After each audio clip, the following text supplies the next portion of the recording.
I got a question here about market structure and supply and demand. So there's a guy named Sam Seiden that does supply and demand. And there's also this no nonsense guy that says, well, supply and demand doesn't exist. Well, that's like saying, I suppose, that you can't see them, maybe. Now, the level two traders say, oh, I can see the buyers right there. There's more buyers down here, and there's like, oh, there's a lot of buyers at this one price.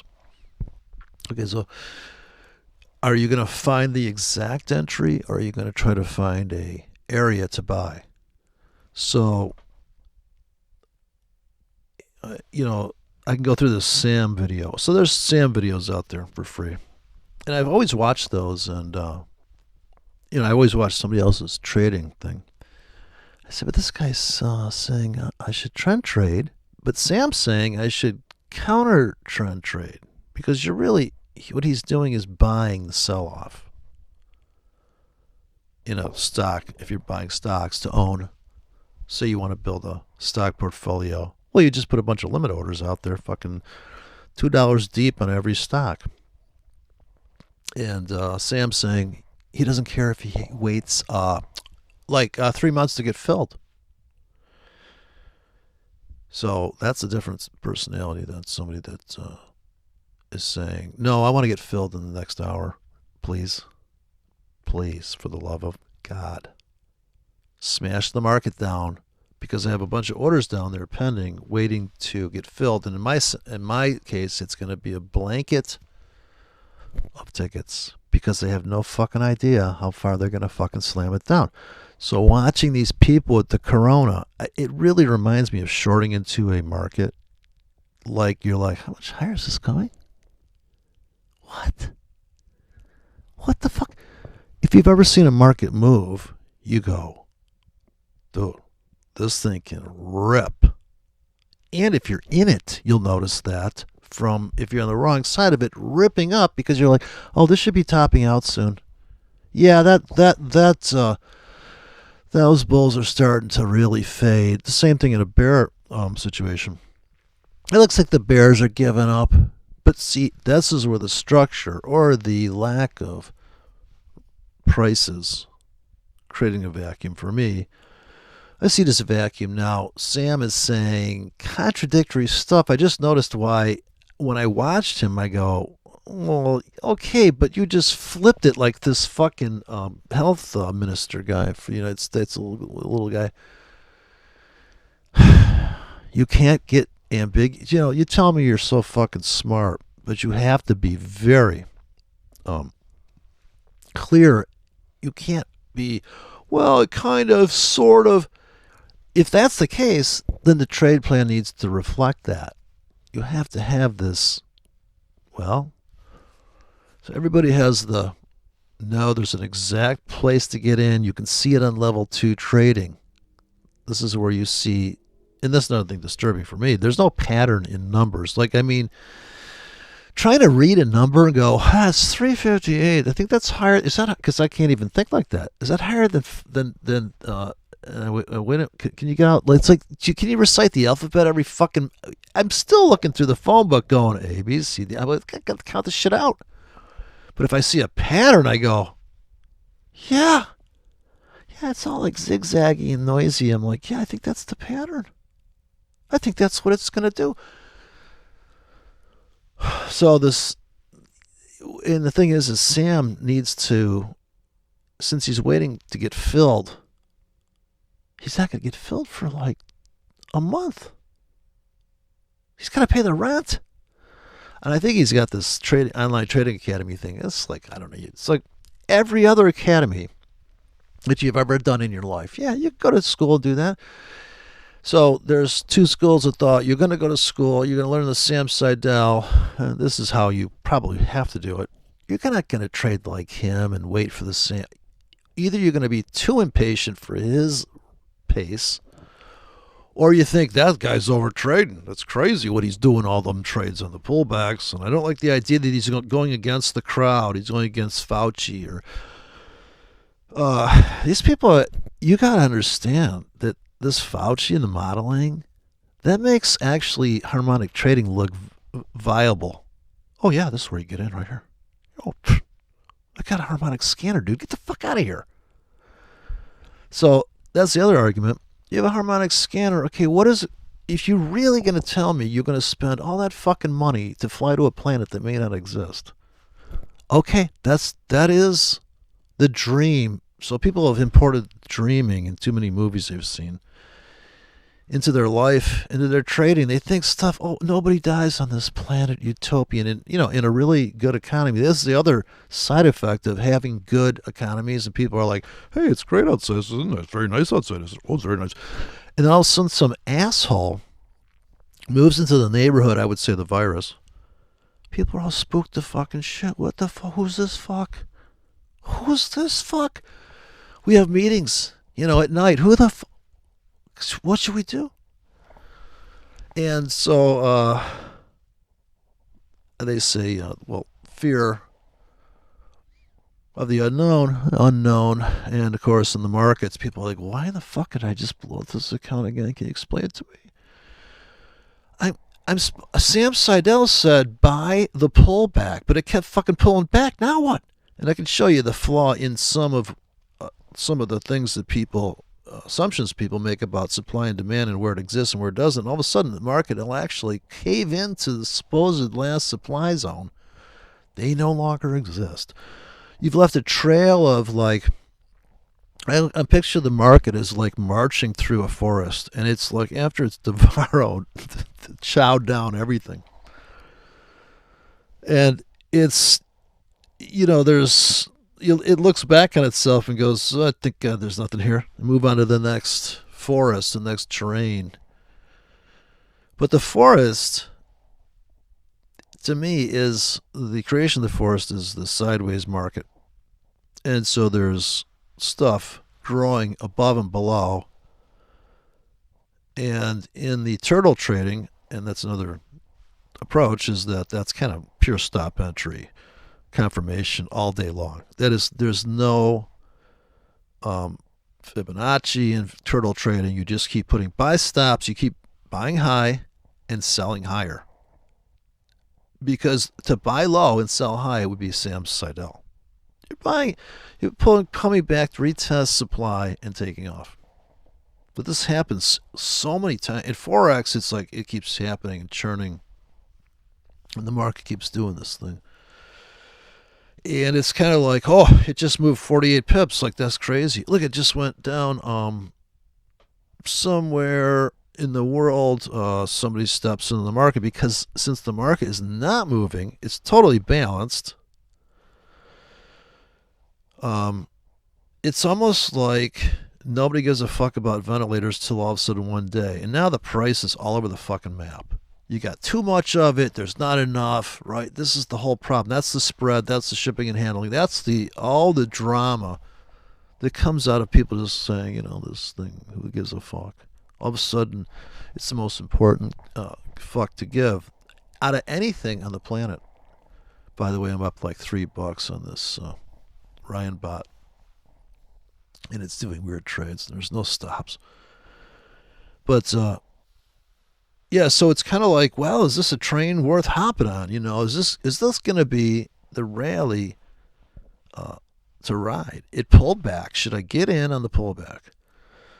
Or should I buy sold the top and counter-trended the big trend, even though I think I'm hopefully buying the pullback into the last known top, or the last known congestion, which would be that balance point, the body of the candle. A very small body in the middle would tell you immediately that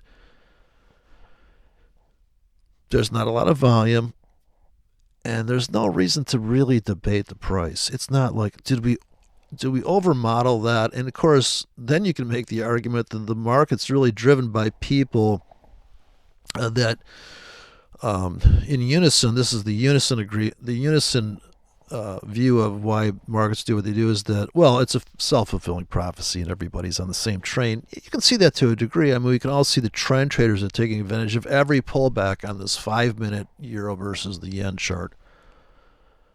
And they're jumping in. I don't think it's, it doesn't take much to tell somebody, Johnny, you see the valleys, or you see, however you want to describe the down moves in here. I should zoom in because I'm not really giving it full clarity, which Sam is doing in this video. I'm going to show you his video and why. When you listen to him, you have to take it from the perspective. Look at sell-off here now.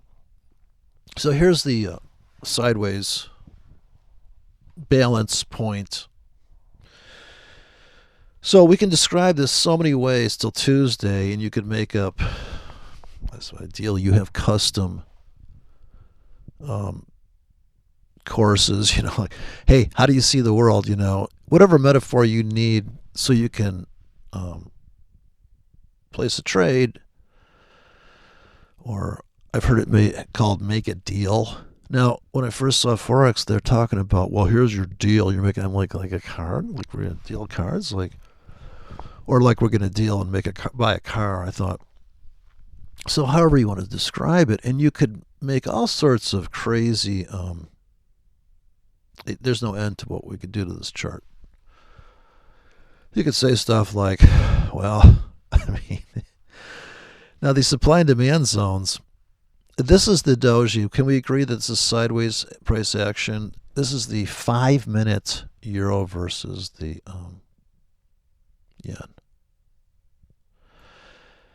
And is it safe to say that there's a bunch of little tiny down moves, or they're low on the chart? This is high.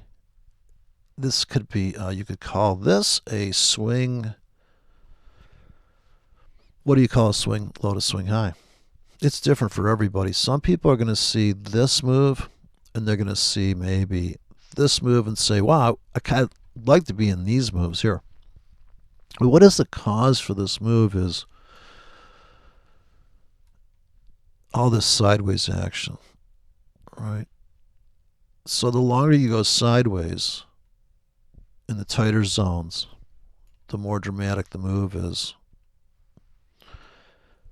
This is a crush into what I believe to be a lack of recent price. So the market's always in this process.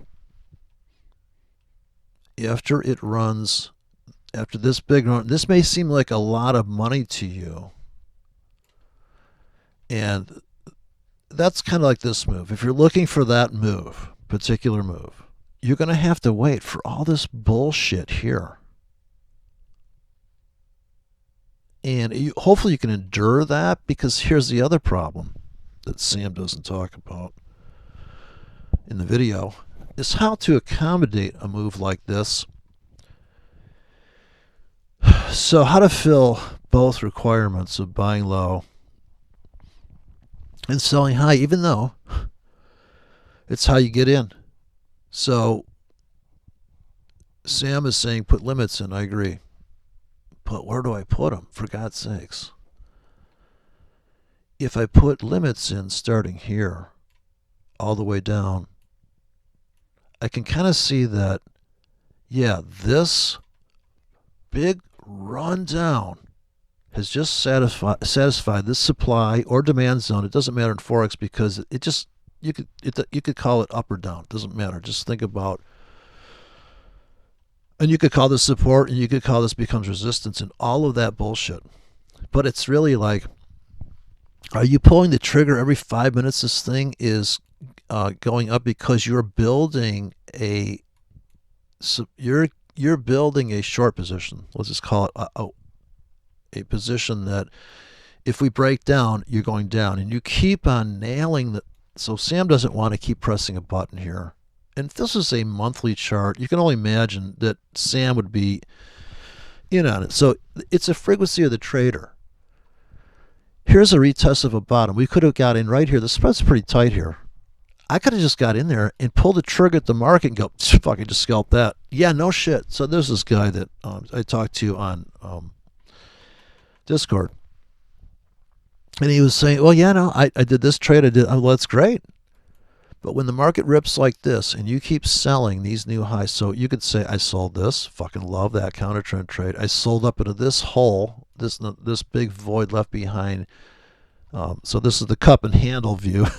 Go through every fucking version of every cliche. But if you look at the cup and handle trade, which pissed me off when I saw it, like, let's just imagine this is a cup, the Big Dipper trade. This is like the handle. Well, so after people say, well, when it breaks out the lip of the cup over here, we're going to go long. I'm like, dude, no. There's a cup down here that I'd like to buy.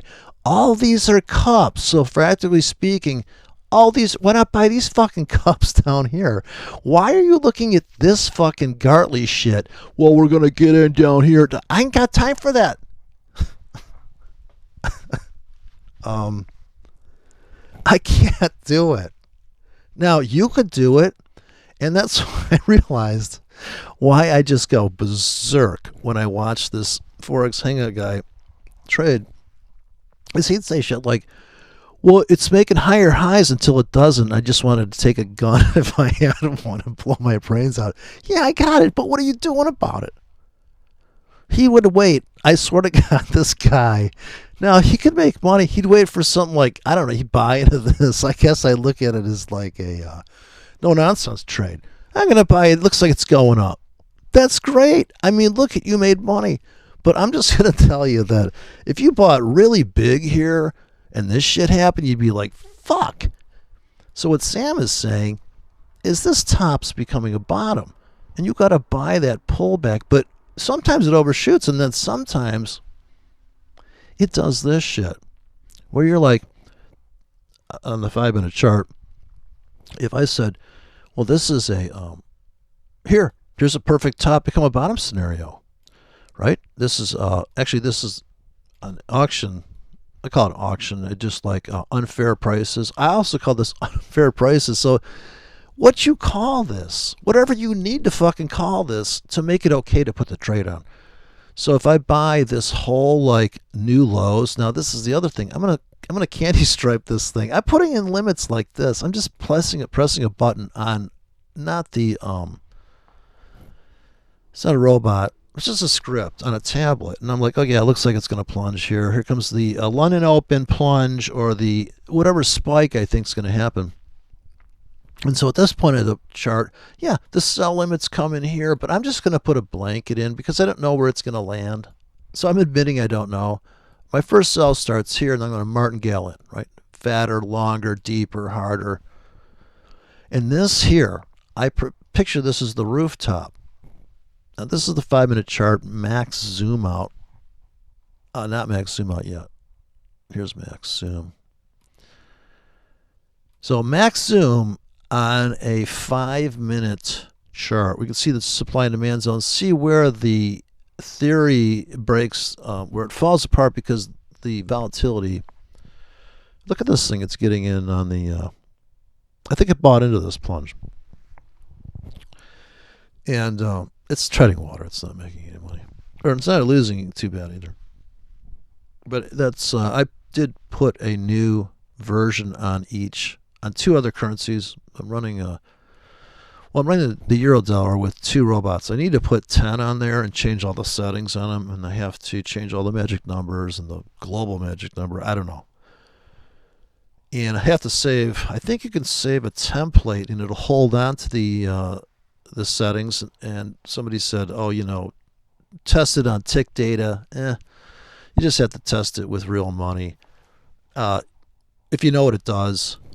Because the crude is the only way that could get the robots to even run is on crude data, because maybe the broker doesn't have good data and they don't have enough tick data, and maybe the computer can't do it. But I can tell by the strategy it's running. When I see the results, I go, oh yeah, look at this thing. It's loading up. It's counter basket loading the market. It's contrarian. I don't give a fuck. It just keeps on martingaling in. Now it's a 4K. So here it bought when it dropped X amount of grid. So he's inside there. You set it to buying. It's a grid trading in a martingale is what I was doing. I believe it's counter trend trading.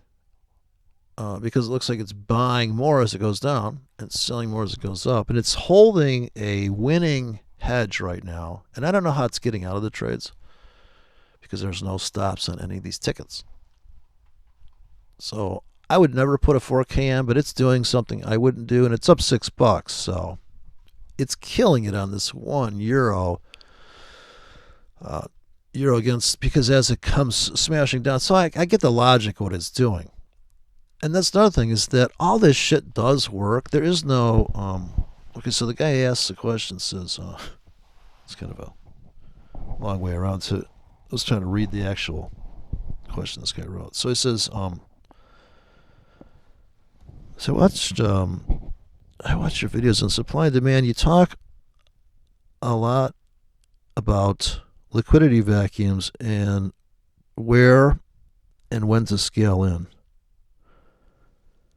But your videos seem to be geared towards people already familiar with the content. Are there any places you recommend learning about this stuff? I'm looking at Sam Seiden's stuff, but it's hard to tell who is full of shit and who isn't. So no, you could do the Sam thing. You can do the Sam thing because, like I said, it's like, do you? I know Andrew Cardwell. Okay, spent a lot of money to get the fucking full picture of what he was doing, because it was, when I saw the guy in a room with 20 people that weren't saying a fucking word, and he was on the chart dialed in and people over his shoulder. I mean, everybody's just like this guy's like, and here's a guy that drew it by hand, and I didn't realize that was the trick. See? So when you're like, I don't get, I said, well, how is this guy able to trade the market with just RSI? Because he literally knew, like, if he drew the RSI and put the prices right on top of the RSI, he's like, oh, I know exactly what's going on.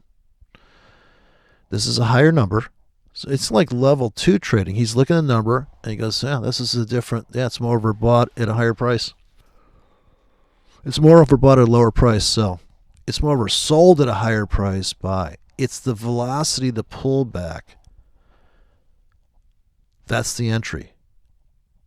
But he never said, like, scale in. So scaling in, to me, is that's the only reason why this robot, I would even let this thing trade real money, is that I know what it's doing, and there's only so much money in the account, and I'm willing to blow up $1,000. You know, I suppose that's the threshold for paying for some people's. Like if you said $1,000, hey, I got $1,000 account, you want to try to make $200 a week with this thing? That shouldn't be too hard to do. Let's see, if we trade 1Ks and we risk $5 per ticket, how many tickets can we run? These are simple things, you know. And it's like a business plan. If we open a restaurant and put COVID-19 certified booths in that are fucking X apart, and you know that's coming. So you'll go to some restaurant now and be like, right this way, sir. 8 floors down in some vault. You'll be eating in here. I mean, we'll go down to there's restaurants that are built in the houses, you know, where you go upstairs for tea in the fucking attic and shit. So it's a very decadent world. Look, I'm up $2 on $3 on this fucking Ryan bot. And so Ryan, yeah, I mean, you know, Ryan, yeah, bless his heart, you know, he's got like this cute little intro to his videos, which I'm not a big fan of. Too much of that. I mean, I could play guitar, that would probably some people would enjoy, but you know, he plays piano, so he's like, I can relate to where Ryan's coming from. He's a piano player, you know, he's like gay, good looking, and you know, his wife's hot. From the glimpse I got of her, I'm like, you know, he's like, yeah, you know. Also, let's not forget people like my brother that does the and he's like, oh, if I catch you even talking about me, I'm gonna get you. He's called he's like the whitest brother in the world. Oh God, it's not no nonsense. It's called something like You Can Do It. And my favorite one is like Pip Society. This guy's fucking nailing it. He's just trading these stupid fucking like fake outs on the daily, where the market comes into a new high, and he's like, yeah, we're just going to scalp this. I'm sure this was a new low here. If I go to I might trigger the robot. I just switched time frames. It's like this trade here. Now, I just went to the 15-minute chart. Your mind just comes unwrapped, you know? I mean, when you see the supply and demand zones on here, you're like, okay, you zoom in a little bit? I could barely tell what the fuck's going on. I mean, there's also Wells Wilder book, Tunnel Through the Air, and I thought, what the fuck is that? Did he drop acid and write this book? It's called A Tunnel Through the Air. And I'm telling you, dude, these books are like from the 50s where shit on the front looks like this. Yeah, no, it's like a tunnel through the air. And I thought, yeah, it's like channel trading. Yeah, this shit here, a tunnel through the air. No, really. And then people are claiming on the cutest thing is that there's this, well, this one number, not 618, but, you know, the page number for the Gartley pattern. That's the 144 pattern, don't you know? People that just went to too many fucking Star Trek. They got too much Star Trek bling or pendants, you know. I got a friend that's in the Star Trek, and I go, you can get this goddamn communicator on Amazon and be like a member of Star Trek. Yeah, that's my secret for trading. I trade like Spock. Now that's the other approach. Hey, you know what? Be logical. Be Spock. Be like no emotion. Well, okay. You know, we all know that when the market's moving without us, we feel like, or if you were in a trade that you thought, this is great, I think it's going up, and it keeps going up, you're like, should have stayed in. But if you know, you're always going to say that because you're always going to say, yeah, I should have married that one. But, you know, that girl, wow, I should have just said, you know, yeah, you can scratch my car. I had this girl once who was putting cigarettes out on my door, and I go, yeah, you're hot enough to put a cigarette on my door. Yeah, we'll let you have that one. So, a mulligan on the door there. I prefer you put it on my thigh while we're banging, but yeah, I guess you could do it on the paint. You know, I'm not going to split hairs. Kick you out of bed for destroying my TV set. Thanks, hon. That was great what you did there. And of course, on this, I could intervene on this robot too and peel off this tick and go, damn it, you got in that fucking same trade I would do. And this is putting in a limit grid, is all it's doing. That's why this is, I would never buy the robot. I mean, just use the free bot, please. There's no difference. You just change the settings. Some guy, I don't know if he was a salesperson for because people do frown upon salesmen, and only because the used car salesman guys have kind of ruined it for real salesmen, you know. Just like that Hitler mustache. You can never wear that again. I don't know. Maybe they'll come back. I mean, you know, give Hitler a break. You know, his mom was a Jew. He's like, I fucked his head up or something. So they're claiming. But, yeah, no, this is tough, the trading thing, because the speed of the movement just is like, holy shit, I just got filled on that trade and I'm already out? And in my world, on this chart, oh, so how long did the orders last? Okay, so this price vacuum, in my opinion, and I'm just using this as my metaphor, is that I'm looking at the voids. And there's a void upon a void upon a void, and it's a fractal world of voids and cup and handles and pennants, flags,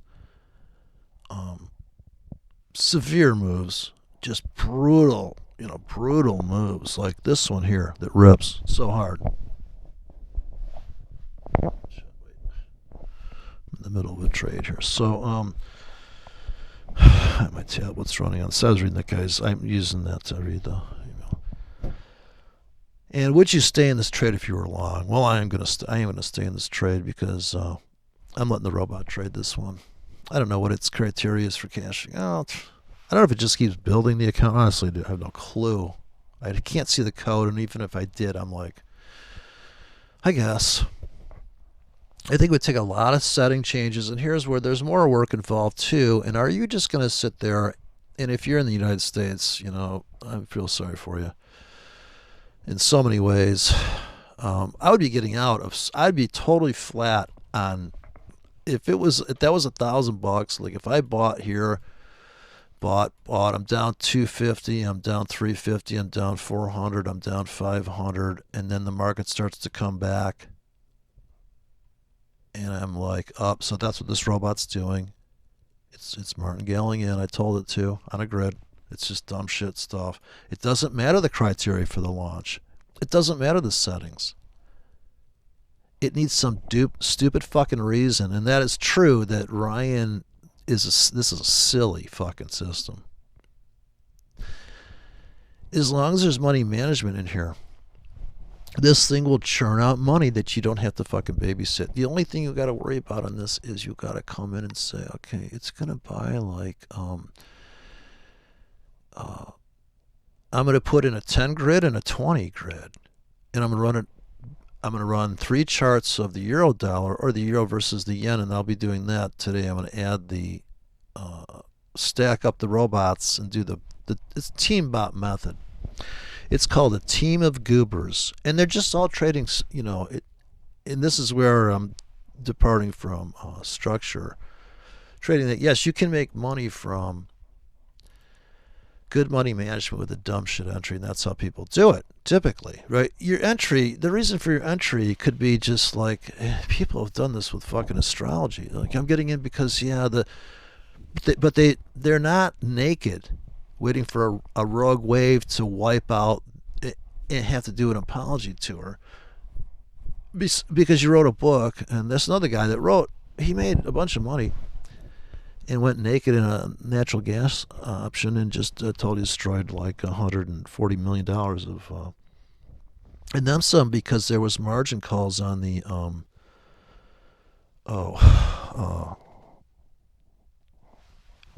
his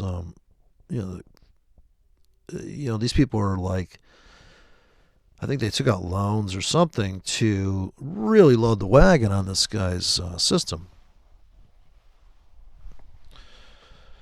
And another thing Ryan Brown was doing was intervening on top of the robot, which I'm not going to do here. I would just put another robot up. And this another thing I think that's true is that, okay, so some robots are making money and some aren't, but if they're all in the same currency pair, and you kind of orchestrate all this stuff so that, okay, they got 3 robots running on the euro right now, and let's change the settings, because we know that during this phase here, the true range of each day,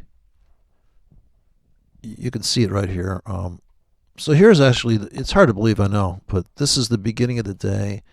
This is also the market maker.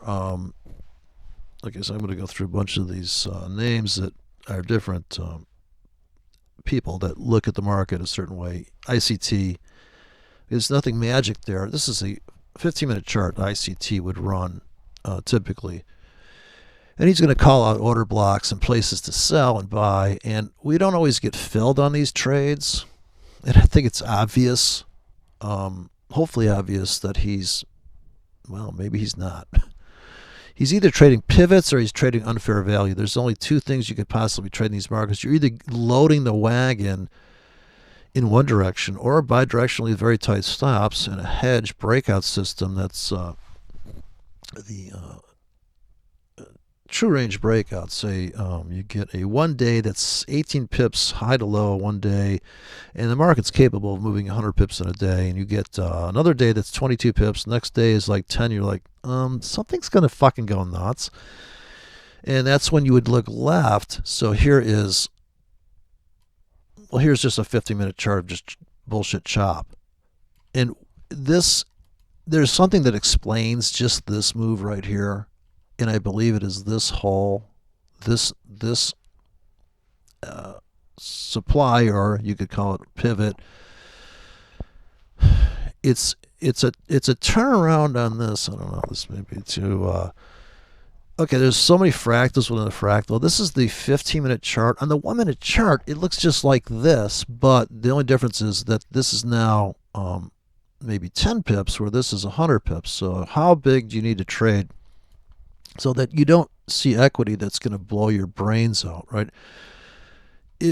The Ryan Brown video, why it's so silly what he says, and I don't even know why he says. He goes, yeah, I bought a standard lot here. I'm like, okay, well, why would you fucking put a standard lot in there when you know that you think this is support, and look, it's going up, and look, I thought it was going to keep going up, and Yeah, but I guess if you're not aware of this trap, that the scalpers take advantage of that. Okay, there's somebody that's trading that price pulse. I guarantee you, there's people that are going, dude, when this nicks here, and they weren't even there for the fucking trade. Can you believe it? Like, they put a big fat ticket in here to buy this ICT order block shit.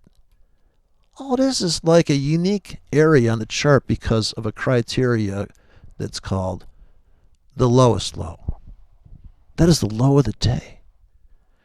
Now, if you bought this whole, if your trade plan was, all I do is I do this, you're making money. The guy that buys this here and gets out here, he made money.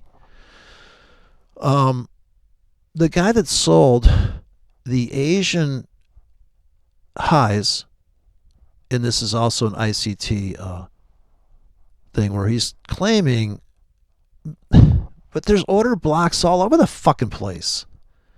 There's supply and demand all over the fucking place. But to me, this void here is what causes this wick. Because this is a deep void. This is also where the market opened. This is the Morrow, Steve Morrow. Oh, can't you see what's going on here? The market makers are trapping the breakout traders here, and can't you see what's going on? The big boys are making you think it's going up, but it's really going down. All this, you can see it any way you want to see this. For me, I see like this. I know that the sellers are going to come in here. Do I go short here? I could. I want to put a buy limit here. I want to put a buy limit here. And I want to buy more here. And if I put a ticket in here, it's going to last all day. I'm going to buy below here. I mean, I get filled, but I won't lose any money. See, that's the thing. Why do the no-nonsense people are so afraid of losing money? They probably got masks on while they're trading this shit now. I don't even know. I don't know the mentality of that. I guess I just resent this the cult thing. I was in Scientology, so I know I can speak from that cult. Yeah, Scientology. It gave you a kind of a cozy feeling that, very liberal. I was young and liberal, and I thought, this I could see this. And there was a cute girl there, and I thought, yeah, this could be very nice. And it's this, you're leaning on something. But then you get soft because you're leaning on it. I don't think the people in Scientology, I think they're all just a bunch of spun out liberals. I studied it quite extensively. And a lot of Hollywood people are in there. It's just like, it feels good. It's like EST. I don't know if that ever really is. Got his Scientology, definitely. The guy's like, no, it's going to be a business. Watch this. Also on the 15, I'd be buying right now if I was a buyer in the 15. I'd buy right now. See, right now. Because that pullback there, buy right now. Getting really heavy now. I can't even see the spread on this chart. And I'm like, oh, yeah, well, fuck, where are you going to get out? Shit, there's no money till you get out. I'd start selling above this high on something.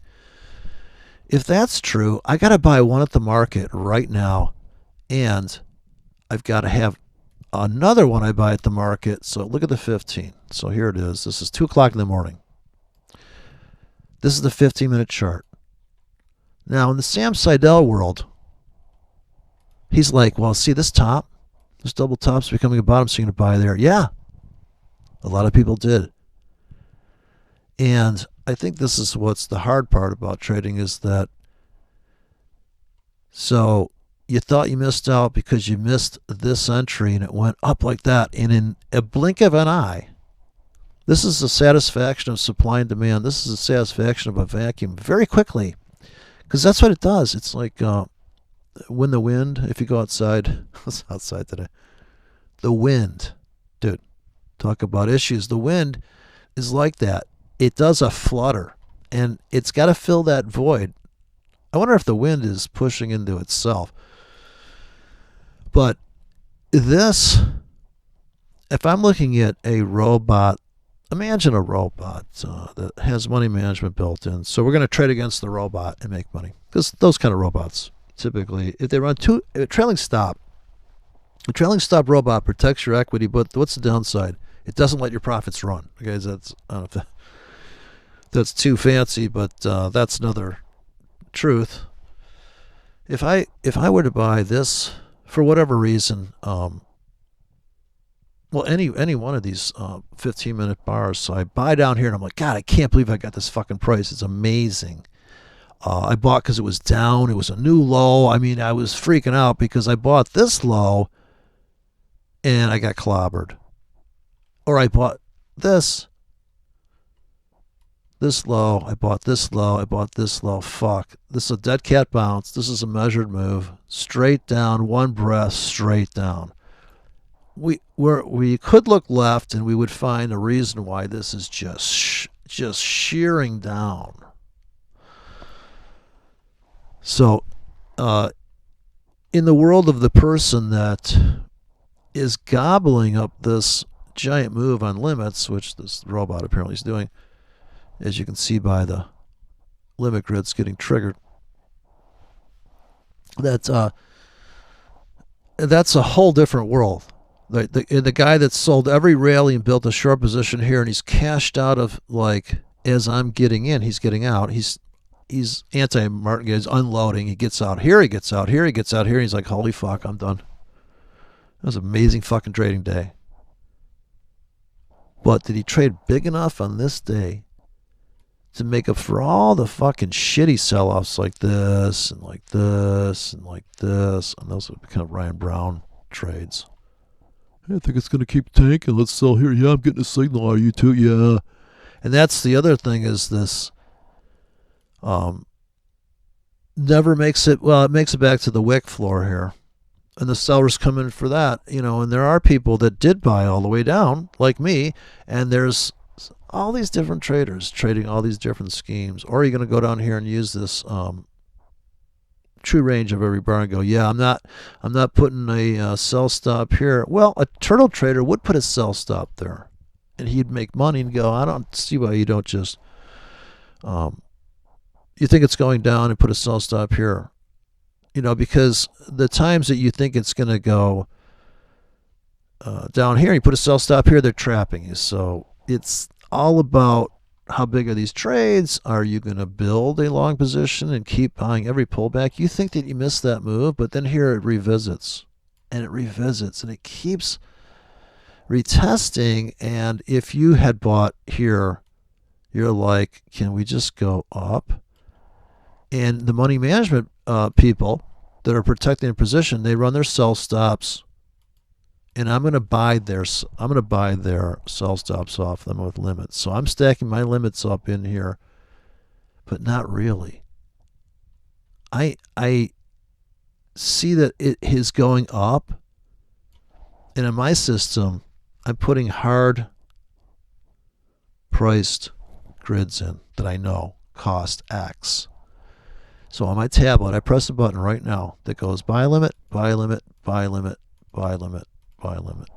There's a 15-minute script. Now I come in with 30-minute buy limits, hopefully slightly different price. So I'm writing odd numbers. It's very difficult because I want to hit the buttons all at once and go back to sleep.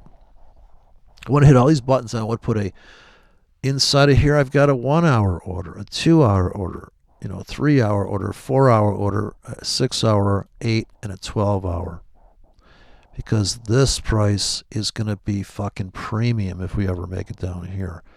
So Sam's waiting to get filled like, oh God, 3 days from now. Not me. I want them to smash this when London opens. I want them to start going into this void. I call it a vacuum because I think that the speed of this move, so there's a vacuum forming here. This one's been filled. That's the cup part of the thing. The handle is the top of the vacuum. So this hole, and they still have more cup to fill. And when we get to here, the very rooftop here, notice this would be the ICT order block. I think this is order block here. Yes, there are. That is Sam Seidel's supply and demand zone, or I would say the doji or the agreed on price that everybody's they're okay getting the fuck out there, especially. And don't forget the big boys are in this trade on both directions, right? Because they don't trade at high leverage, and they don't. Not only do they not trade at high leverage, they're not trying to take $1,000. They're not trying to make $1,000 a day. They're trying not to blow up $1 billion. They're trying to not blow up like $500 million. So they're like, well, dude, we're just gonna we're gonna buy a nano lot. We're buying this whole fucking thing, and then we're gonna dump. But they can afford to buy. They can afford to martingale in because they're not getting in with fucking Ryan Brown put on a fucking trade in that video. This last video he did. He's like, yeah, I can't believe I'm getting beat up. Like, what the fuck? You should know by now, dude. You've been trading for like 3 fucking years. Well, fundamentally, they're supposed to get a corona cure going in Australia, so. But, dude, everybody's going to buy this fucking line. Now, Sam's going to wait for this fill. I mean, and Power Trading's going to wait for that fill. I'm not. What if the market only drops this far? I want to take advantage of that move. I want to buy. The trailing stop is here. You bought down here, and your robot comes in and starts to manage your trade. Cancel, replace the sell stop. It could stop that. It made money, and it would make money. And if you trust that robot, it's going to do fucking good. But for every buyer, there's a seller in a sense. And as you have that sell stop, you're not the only guy that running that sell stop. Now that's going to fuel. Those become market orders once they start hitting, and it rips back. And then you'd say, well, why don't you just sell stop on a 1K, cancel, replace, sell stop, make it a 2K, make it a 3K, make it a 4K, make it a 5K. You go short, you cash out a couple tickets. Now at this point, I would be aware of the trail you left behind were these lows. Another premium liquidity vacuum, what do you want to call it, that goes back. This one goes back deeper, so this would be if you had no position at all.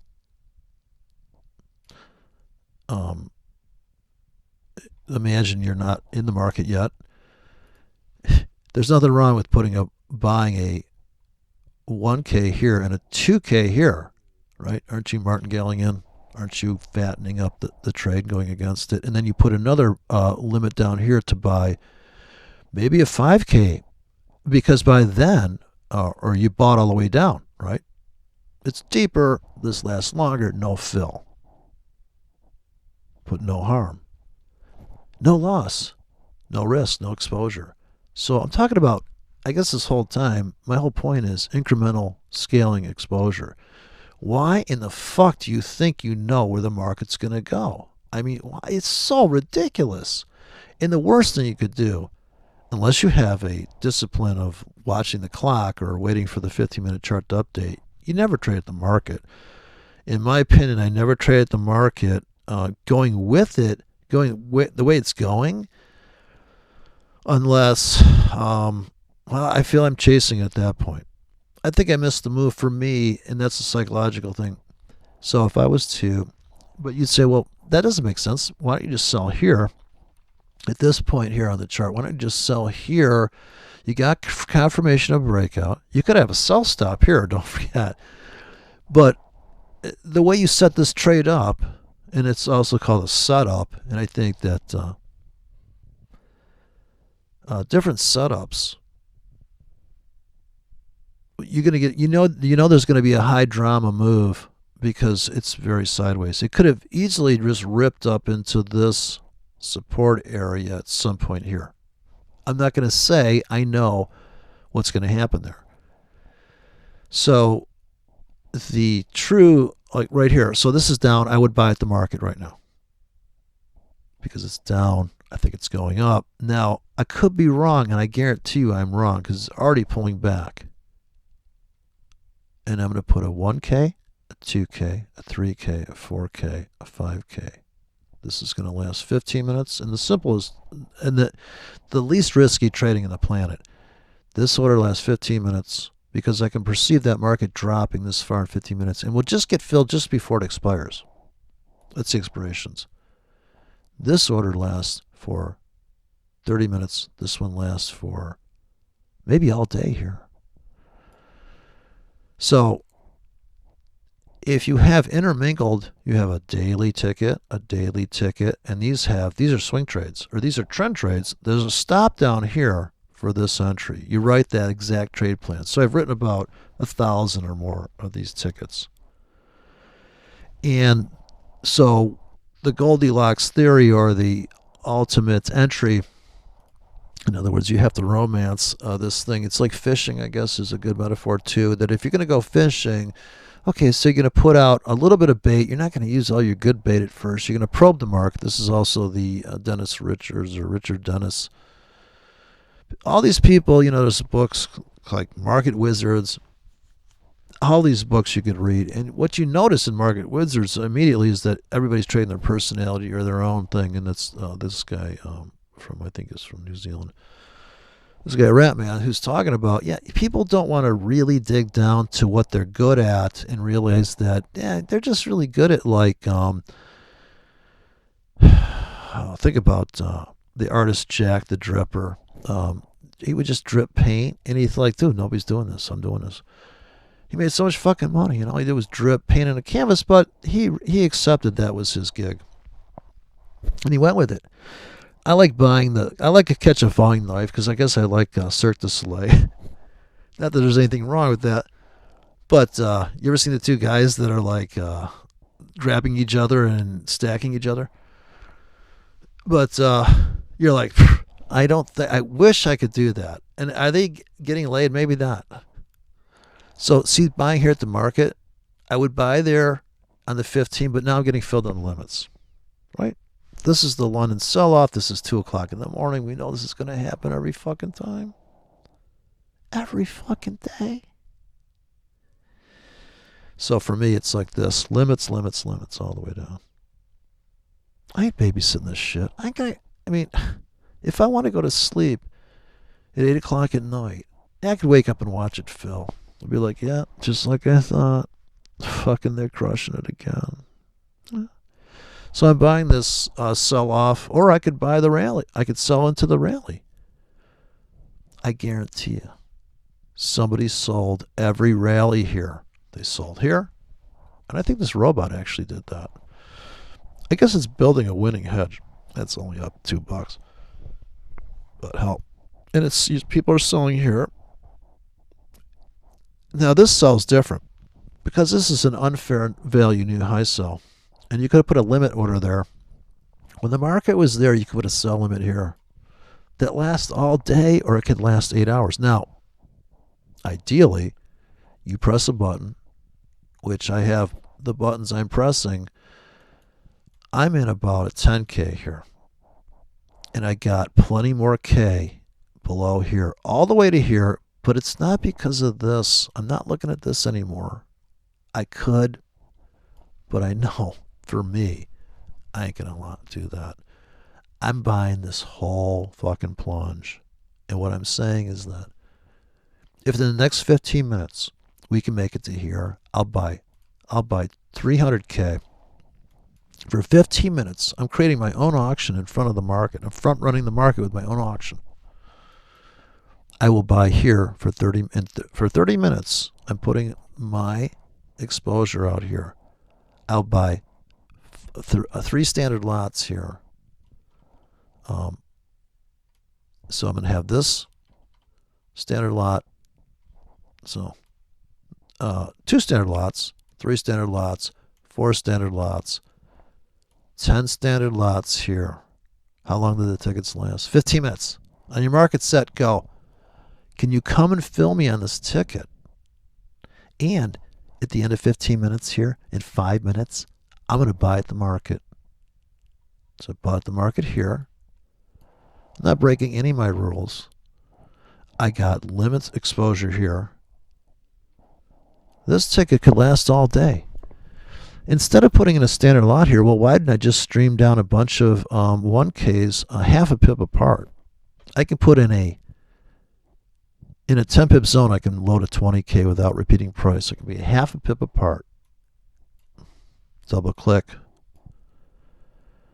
Now, if this was, say, a very violent moving market, and the spread is pretty tight right here for this currency and this thing, it's 1.5 pips. I think I set this robot to start taking trades here at a wider spread too. He's got this thing set to fucking some utopian settings. I set this thing to get in at 1.5 pips. Also, his settings are just stupid on the. And maybe he put better settings on the pro version or something. What the fuck? I don't know. This is plenty of robot for me. This free bot watching it just yeah, it could get in trades for you, but and you see if he understood structure, he could have got out of trades that were winning, and he could have overrode the robot, which you can also use the robot as just a way to it gets you in the market. It puts a trade on. I knew I wanted to buy that plunge, but I want to buy this plunge too, and it's still long, and it didn't get out of this trade. See, that's the problem with this robot or any robot. Like I can see, oh, I got buy limits here all the way down in the euro against the dollar, and here it's the euro against the yen. Same trade. The euro's selling off. We made it to this area here, this ICT block, and ICT guys will go, yeah, I sold here and I rode it all the way to here. Sometimes it doesn't make it to here, but it might by the end of the day. Look at the scalpers feasting on it there. So there's my scalp. So I embedded. What I did was I embedded a scalp here. Imagine just every half pip. Now I'm cashed out, see. I'm already out of my scalps. Into this floor right now. That's the scalp portion. I'm still waiting. I got 3 more minutes to pull the trigger and buy at the market. So I'm doing all 3. Well, I'm not doing stop entry with real money. I'm just doing stop entry on the this one robot I was working on, and I'll talk about it, and you're quite welcome to put a sell stop here and a buy stop here. I'm just not going to do it.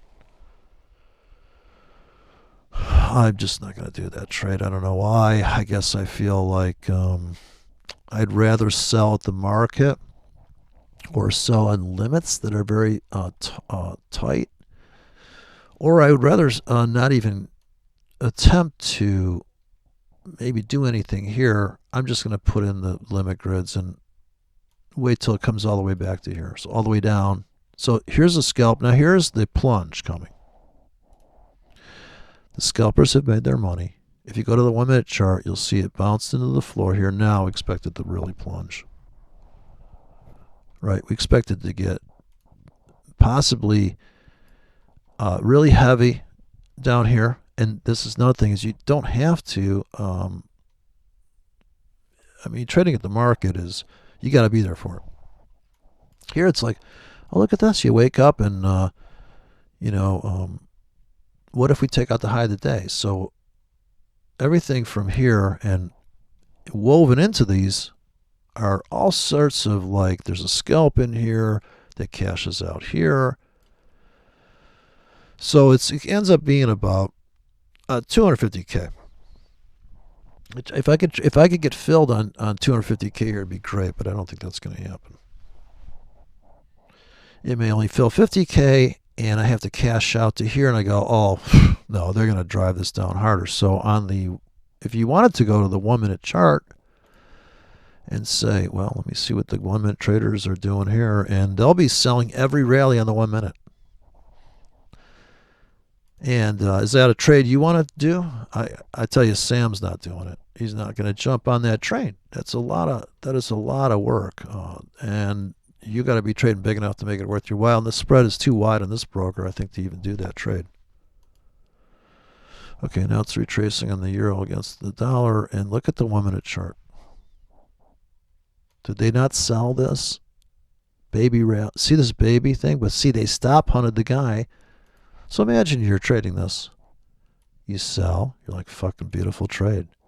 You have a stop here. I'll stop you out. 1 minute chart. So I know people would trade this too, and here is the so here's your kind of flaw in the trying to make a rule that fits all the time. If this is your Sam Seidel's balance points supply demand thing, and we go ripping up, we satisfy it, we come back, top becomes a bottom, Sam's buying here, and then does he cash out? As you just nick the top of here, there's sellers up here, so there's a bunch, that 1 minute chart, buyers, sellers, buyers, sellers, buyers, sellers, sellers here. This is also a head and shoulders for people. This is probably a head, shoulder, shoulder. It's a bottomless pit. But the question is, are you selling this as it goes up? Are you going against and scaling into the herd of chronoma goobers? You knew we were in trouble when they started to Corona beer sales went down. You knew we were in trouble then, didn't you? Didn't you? And so that on this 1 minute chart, you can see all the trading. Here's your measured move. We come here, sellers come in. Are you really going to trade every one of these fucking zigzags in the 1 minute chart? No, because the spread's this goddamn wide. You barely make money. If you put a buy limit here, I don't even know if you got filled on this spike down, and then you had to dump it. Hurry up and dump, because, yeah, dude, that trade ain't going to last. And thinking that this is your supply and demand zone, yeah, until it's not. They pierce it. They come up here. You're like, oh, look, all looks good. Yeah, this supply and demand zone. Can we make it back here? Maybe. Now, this is fractally speaking just like the fucking 15-minute chart. Here's your sideways. Here's your breakout. Did you put a sell stop in here? Did you make some money? Yeah, but do you think that maybe we're just unfair value right now, trapped down here, we're going to come back to here, and then we're just going to blow through here? Or are we going to come to here and start selling again? Well, if you had buy limits pending below this structure, the structures go all sorts of far back. We got this void, and then we got this deep void here, and when we pierce this thing, man, this is a more important void because it goes back deeper.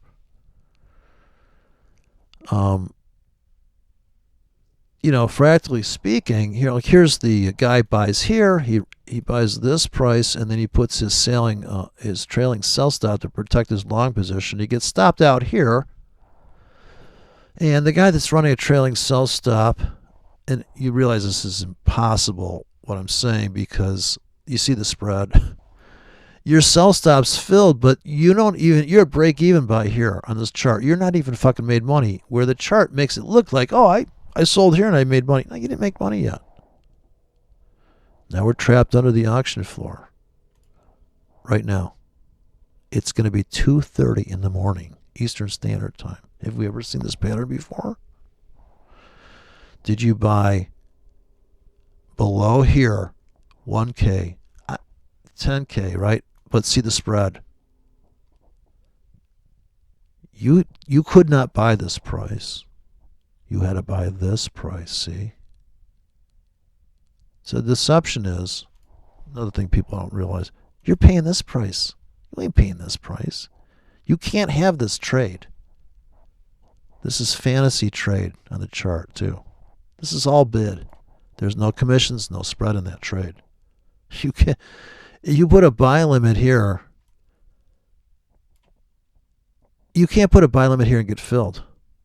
The spread would have to go to 0 at this point of the chart.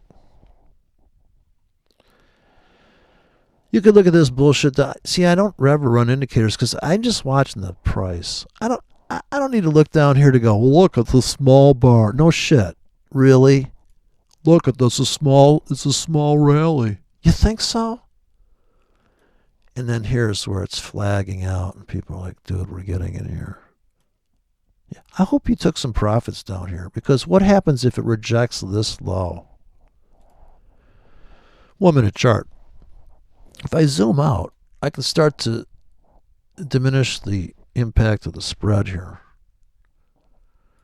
Right, I can kind of, I can put it more in context, and this is where, looking left, the voids leave clues, and I guess to me the structure is the price. It's the lack of structure that's causing the cave in, as I see it. That's my view. Is that this big? You can't cantilever something out this far without it caving in, so it kind of caves in here. And here is a smash into this big body, and that's the supply zone. So see, in Sam's world, he's going to buy. He's saying this top becomes a bottom. Buy here, buy here. Yes, those are good trades, but what do you do when it crushes down below? I say you have to have buy limits all the way down. Why wait for this price when you can buy this as it's dropping, and you could buy this hole that it carves out as it's dropping, and then as it's going up, you dump some of it and let the other go for the engulf, and it's going into this void. So every time it goes up, it's creating a void underneath. Every time it goes down, it's leaving a trail above it, a void above it every time it goes down. So it's this kind of yin and yang situation. It's what do you do about it, and is it worth babysitting it? Now the spread's not great on this. That's why the Euro's king. Euro is king all day long because the spread's tight, and you could almost trade the chart. 1 minute chart here. I kind of go to the 5 minute chart. I got to get rid of this view of the spread is too disturbing. Okay, if I can get it like this, and some people have their charts like this, which just blows my mind. I'm like, dude, you better be able to see that spread. So that's one and a half pip spread here. So yeah, this is a completely viable scalp. As this was dropping this morning, I bought into that plunge, and to me, this is the floor.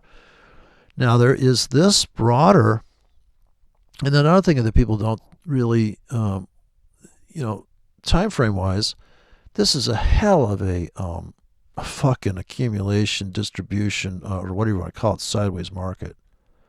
And when that thing, so this is the 80-20 rule. 80% of the market is this bullshit, and then 20% is that.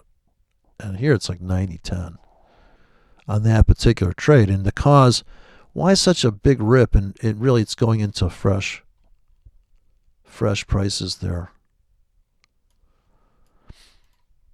Fresh prices. And so if I'm going to go to the 30-minute chart, I can start to go deeper in just by changing the time frame deeper to the left. This is Asia, where the spreads suck, and that's why this is such a big wick here. And this is when the spreads are just about to tighten up here. This is why that's such a big wick. You couldn't have done that trade there, so it's deceiving because it's bad. The spreads are bad, and then the spreads start to tighten up here. Don't quite take out this high. And then here comes the pullback, or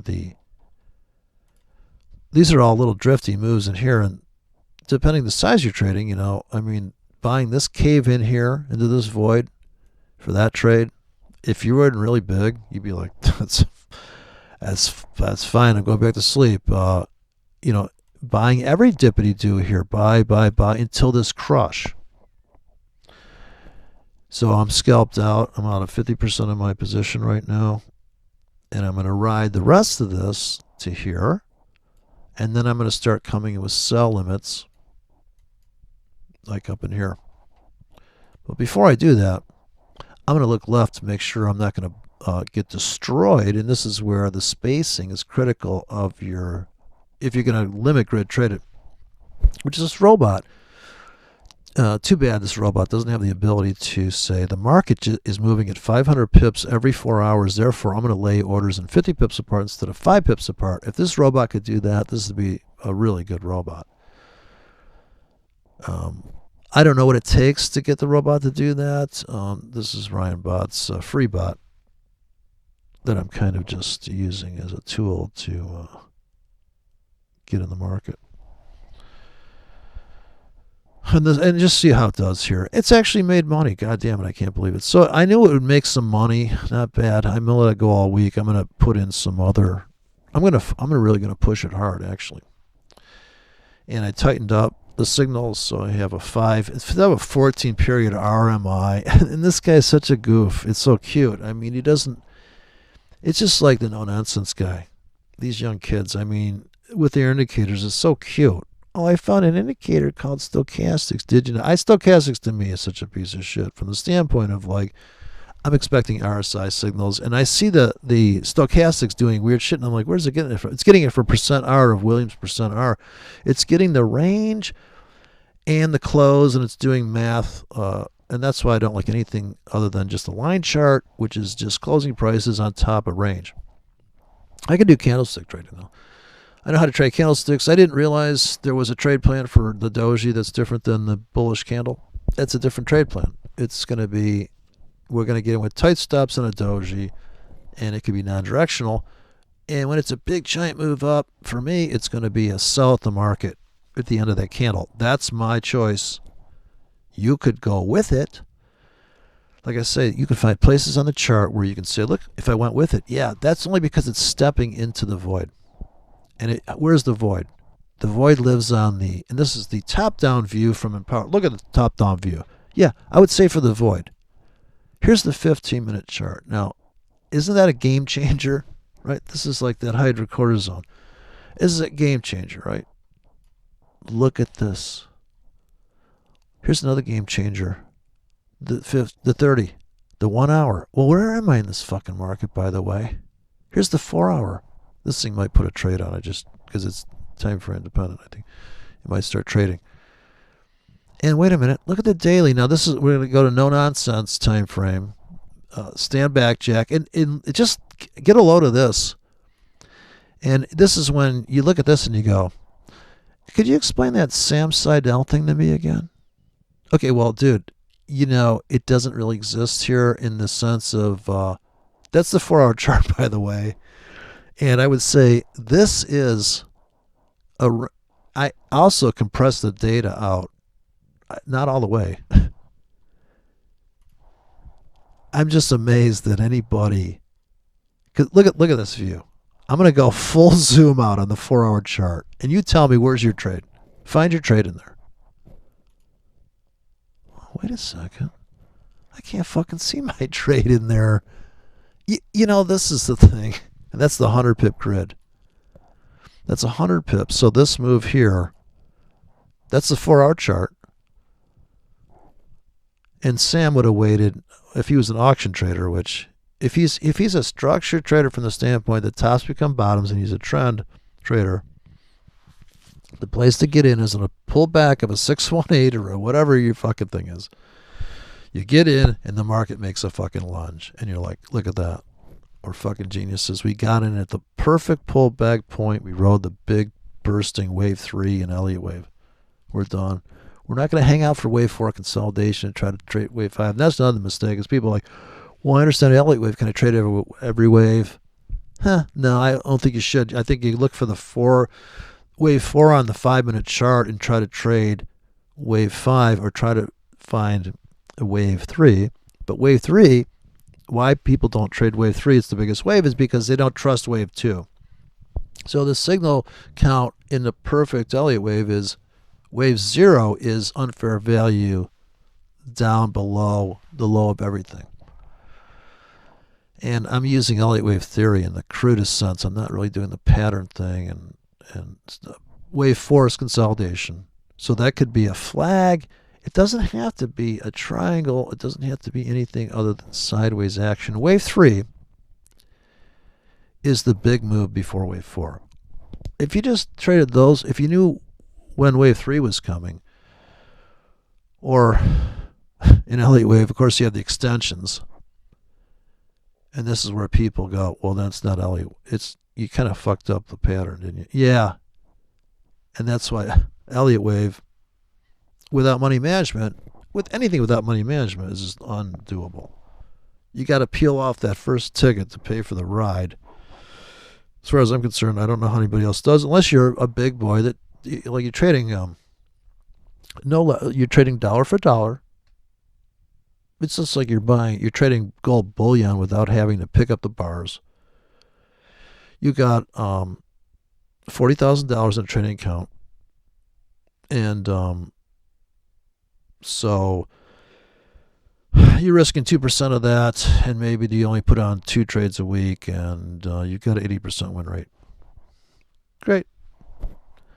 That's a different person than somebody that's like, look at this samurai trader guy now. He can flip an account and make gobs of money. Yeah, no shit. We can do that, and that's a lot of work. I mean, that's not easy. And you could tell me all day long that well, he has 10 accounts and there are 1,000 in each. And he's made $90,000, but he blew up 8 accounts. I'd be like, I think he's up. I don't know. $1,000 in each account, 10 accounts, and you made it to 90 grand, or you made it to 200 grand, and maybe you went and took 10 grand of that and did the same thing over and over again, and you blew up half of those accounts and you only made 5 grand. People are like, what a fucking idiot. But isn't it about the accumulation over time? And if you're going to go with a no nonsense view of the world, you have to have assets, and you got to own some gold plated this, and you got to have some cars, and you got to have like vintage dildos and all these things, so that you feel safe, secure, and that if there's the world comes to an end. I noticed I don't think anybody sold their gold, did they? Maybe they're buying gold in fear. We don't know. I don't care. Because I'm just a trader.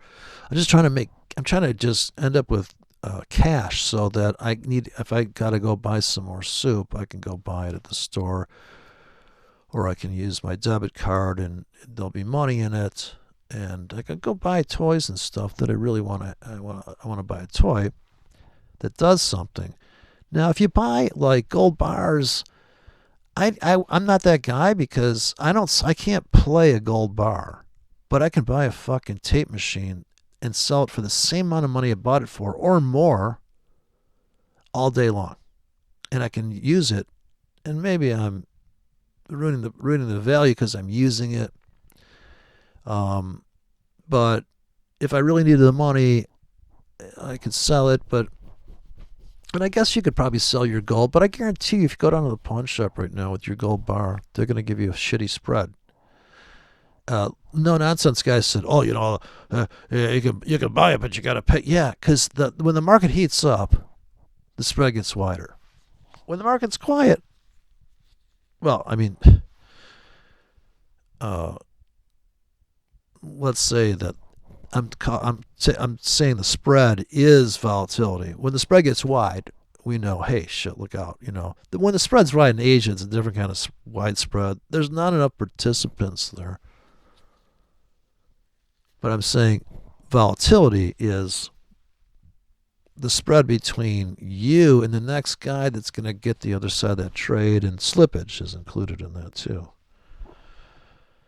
So that's part of the spread, and that's why it's a problem, because the spread's widening and you're getting filled on your buy stops, and you thought, well, turtle trading is the place to be, and the spread is at 18 pips, and the market's going up 300 pips, but yeah, now you're just overpaying, and you're going to say, God, the slippage on that is just brutal. I mean, that is the other side of that thing, and this also matters.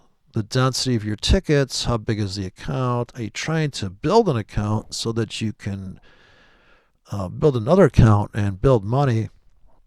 At the same time, you own some vintage car as a solid asset. But these are the trading world. I'm supposing people are trying to make cash, money that they can pull out of the account, like Ryan Brown says. If you want high risk trading, do monthly withdrawals. Well, then you're not really risk trading. I mean, if you keep taking the account down to a small amount, are you building the account? What are you doing in the end? Or are you building that account? So this all or nothing thing is bad too. I think you should have an account. Maybe you're building an account you're going to just fucking treat like your neighbor that you hate. You're just going to put those spike strips out in his driveway. But that's all personality stuff, and nobody wants to dive into that. So that's where you end up at Mark Douglas, or you end up with the trading psychology. I did Van Tharp. So if you look at Van Tharp, who's a very soft-spoken guy that's, you think, what the fuck? So I paid him like $2,000 to go to his seminar, and I was there with 30 other people that paid $2,000. So he made money on that. But he had two people, I think. He had an assistant who actually, she broke off and did her own gig, and I don't know, she was an asshole. And when I talked to her one day, I was like, well, after giving them like $2,000 and shit, I thought, well, I thought, geez, you don't even want to. I don't. I guess I was talking about scaling in, and I was excited about it. And I said, I think I found the answer to the binary world of trading. You just scale in. You don't have to pick, because she has these courses on, are you afraid to pull the trigger? Well, I was, because I traded commodities and I traded at the market, and pulling the trigger means, in my view, is that's trading at the market. Boom, click, one-click trading, instant execution. I want it now, and I want it because I know it's going up or it's going down. So I want to sell it. It's going down. I know. Here, I'm gonna pull the trigger. And I got my indicators are all saying go. I went to the no nonsense Discord, and they say, yeah, I'm getting the same go signal. Okay, but now what is the size of that ticket? I never thought about scaling in, and I think that would have cured it right off the bat. But that's the workaround I found for the flaw of precise entry. Optimal trade entry. There is no optimal. It's incremental, and it's each increment is a little piece of work. So all those tickets stacked up, and I guess when you have limit orders out, you're waiting for the market to come to you. In a stop confirmation kind of breakout system, you're waiting for the market to come to you and go through you, keep going, and then you could come in and so-called manage that trade. By the way, I'm getting killed on the account. We're down like $10 here on this drama. This London Open's beating the shit out of the account. Yeah, because everything's reversing. So you can also tell how shitty robots are if you watch them trade. I totally would have intervened and got out of that retracement. Let the thing come back in and do some more trades. Maybe I fucked it up by changing the time frame here.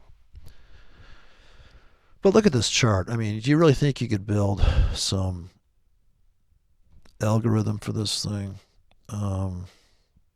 that's going to look back and scan for data? Look how this thing on the 4-hour chart is like this, and then it just goes this, and then it's just like, oh my god, the coronavirus, and oh my god, all the controversy, and the numbers are falling off. I hope you shorted dead people recently. Corona style. That was definitely the short. It looks like it's falling off a cliff, like really hard too. So this is the 4-hour chart. Max zoom out. Now I'm going to go to the daily, and you're just going to lose your mind. And here's where people make all these things. Can't you see if you put a 20 EMA on here, you could just sell it? And I'm sure if you show this to anybody in the street, you ask them, what direction does this market go? And they go, down. But what do you do about now? What, sell? So you're going to sell here. It's a 100 pip grid, so you're gonna risk $10 on a 1K. At $10, you got $10. You'll sell here. Put a stop here. Put a $40 stop on that ticket, and then trying to make $40 on the downside. That is the daily chart. I think this is going to keep tanking. Let's sell here. Put a stop in here, and put a target way down here, and you're done. There's my trading course. Looks like it's going down, sell. And what if it goes 50 pips against you? Would you sell another one? Well, you should if you think it's going down. So you've already kind of fucked up your first trade plan. You risked 2% on that trade. So you had to get in, and this is that is so stupid. Is that you're going to engineer the trade and go, well, 2% of I got $100,000 in the account. I sell here. What is this? What if my stops here? I'll risk 2%. That's crazy, isn't it? That looks crazy because you're out. You can't do another trade now if you're going to stick to that 2% rule. And that is a lot of money. 2% of 100 grand is a lot of money. So that's, you just have to find some. The trade frequency, I think, is the most important thing. Like, how do you see in your life? If this is the 4-hour chart, could you have traded that? Or this is a daily chart, could you have traded the dollar, the euro versus the yen? Was there a way to trade this if you put in a 50 pip grid manually? If you put in, say you bought, you put a buy limit here, and lo and behold, days later, they fill you, and you get out here because you know this low exists. Is that a good trade? You could have put a buy limit here, never got filled. Buy limit, no fill. Maybe you have to put a buy limit here, and here, and here. Now you can see this deep vacuum fills. You don't have to be on the 4-hour chart, the 50-minute chart. I'm sure on the 50-minute chart, this was trapped underneath these daily wicks. Another thing I don't get about the no-nonsense guy a lot is if he doesn't, see, he doesn't understand price structure, because a daily trader would see this in a second. They're not waiting for their indicators to see this is a big volume trade and go like this. They're looking at this. See, when we get up here, I'm selling. Yeah. Because the scalpers sold there, they scalped it there, it never got any higher than, holy shit. By the same token, I got buy limits here on the lows of those days because this buy ends up being a winner and all the buys down here. So how many tickets can you afford to lay into the market? And how close do they need to be for you not to lose maybe 2%? So if you had buy limits on the deeper the buy limit, the bigger the ticket. That's a 1K, that's a 2K, that's a 3K, that's a 4K. No fill on the 4K. And I'm using a very conservative entry thing because in my world, I'm buying all the way down in a dense pack of daily orders on this. If I was going to trade that, just like here, if I had to sell this top. Now, what's dangerous about, okay, so inverting this thing, you have to take into account, you can't ignore the velocity of, and this is another one, lower highs. This is a lower high, right? It's not for everybody.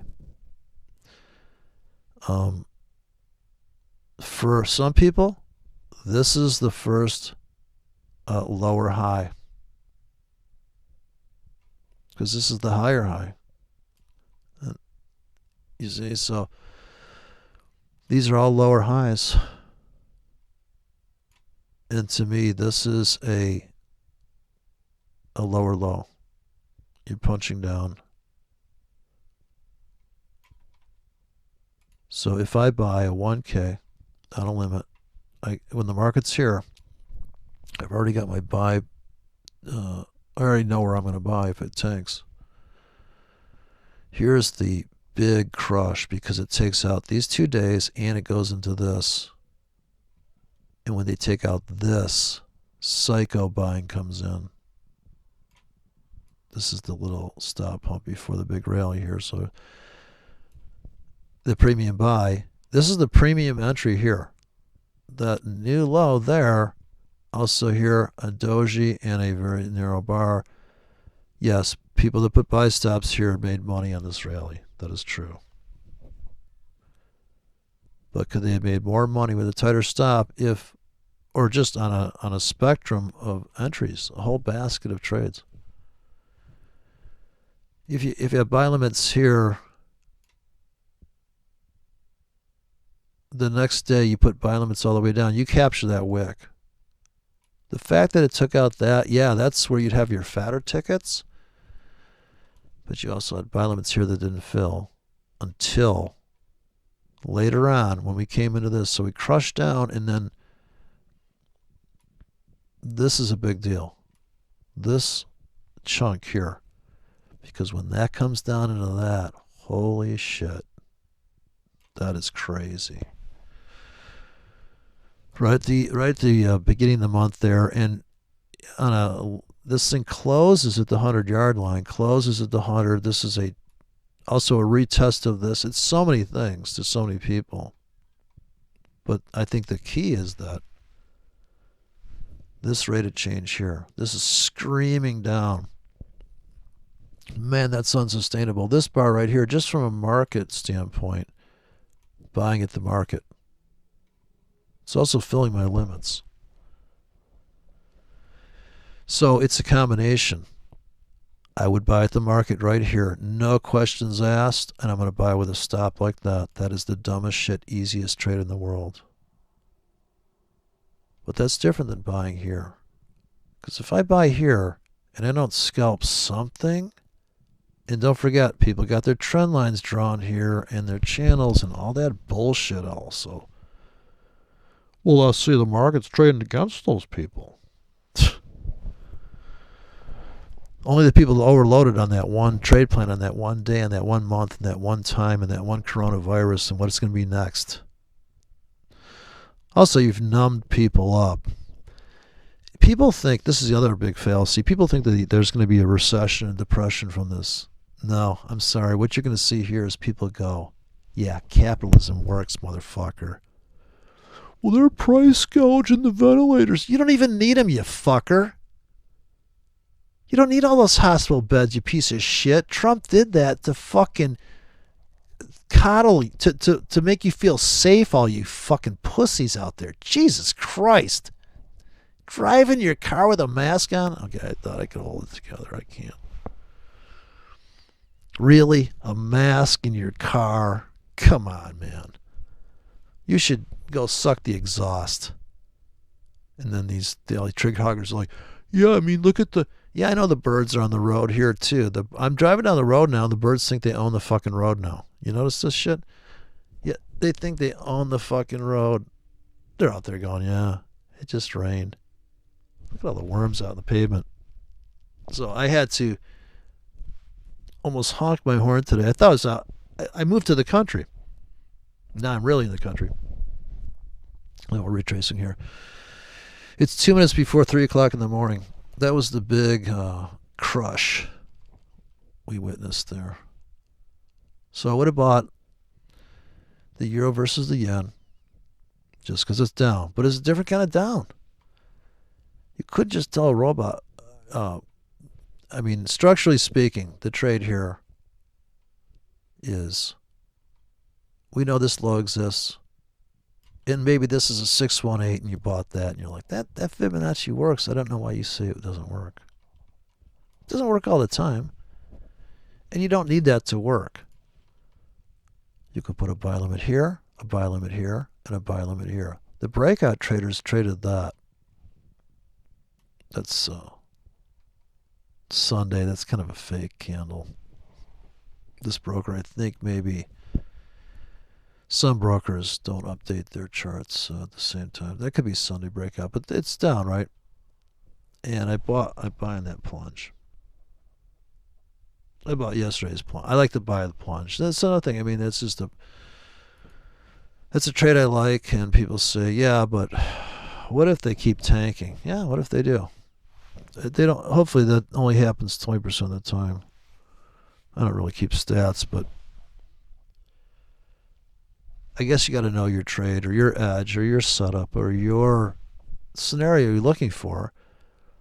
And maybe you are going to sell up here. Maybe you're an empowered trading guy. And you're like, I'm going to sell up here because there's a currently completion up here. And we're going to sell here and then it's going to go all the way down to here. It may not.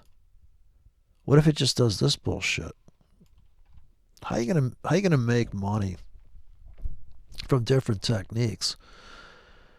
And, you could buy here. Oh, it's down. I bought here at support and put my stop in here. And look at that. Man, I got out here.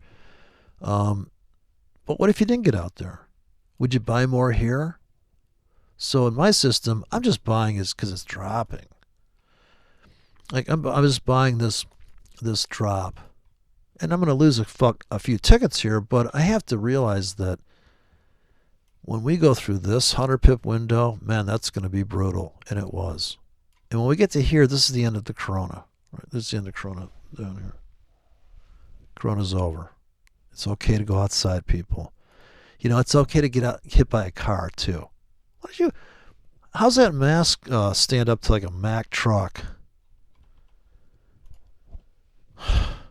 It just blows my mind how timid people have become. Well, you can't hardly blame them. It's like volatility. Of course, look at how I just raised the volatility. Here's the indicator actually shining. The indicator is showing you, even though you can't really see it here, that's the range of the bars. That's the wicks. That's the wicks. So the line chart's deceiving in a sense. So this is just a filter to look at the data and say, look at this wick here. Now this is a mind blower wick here. This is a 500 pip wick at the beginning of the year, 2 years ago. Pretty incredible, huh?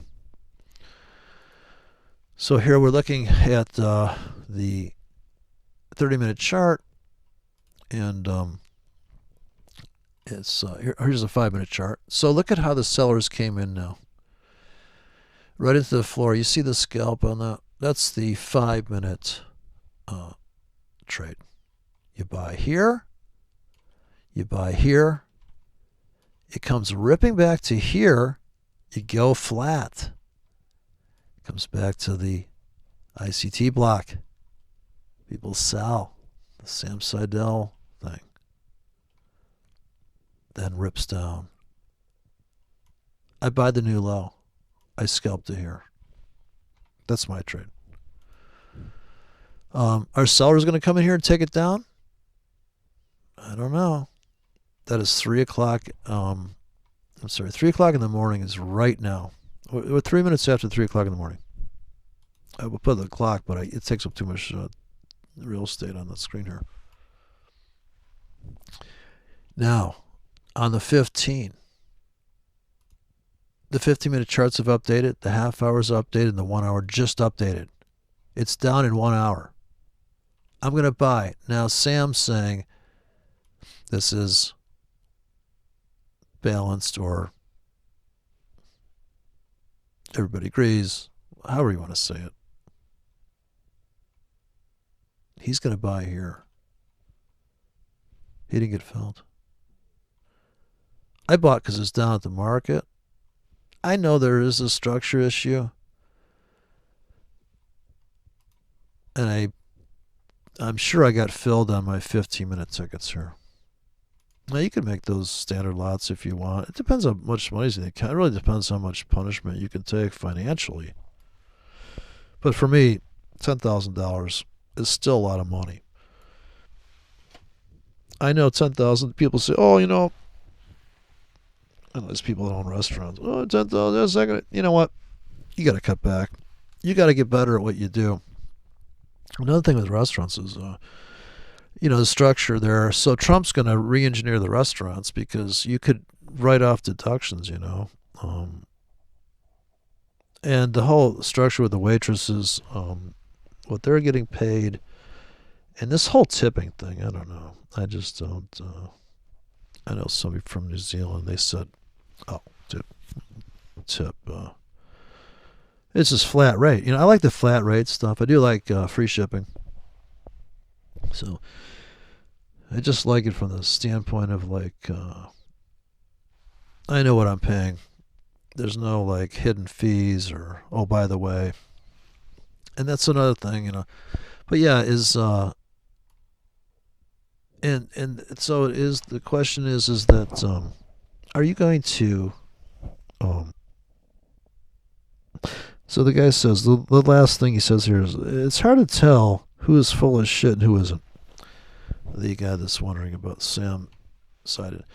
No, I don't think Sam's full of shit. I think he's correct. I think that, like I said, most of these people realize how hard trading really is from a standpoint of you've got, say, 40 grand and you got a $2,000 account. I wouldn't put all my money in one account either, in case something goes terribly wrong and they blow through your stops. And I mean, you guys gotta, you gotta understand, stuff can go really terribly wrong. And there is no limits in these markets. The only reason they have trade limits in the commodity market is because there's clearinghouses and a bunch of money behind that, and a bunch of real money. Where this forex thing is just it's a cross rate, and it's floating currencies, and it's just open market, over the counter. This is like penny stock shit here. It's over the counter. That's why the price is so fucking wackadoodle there.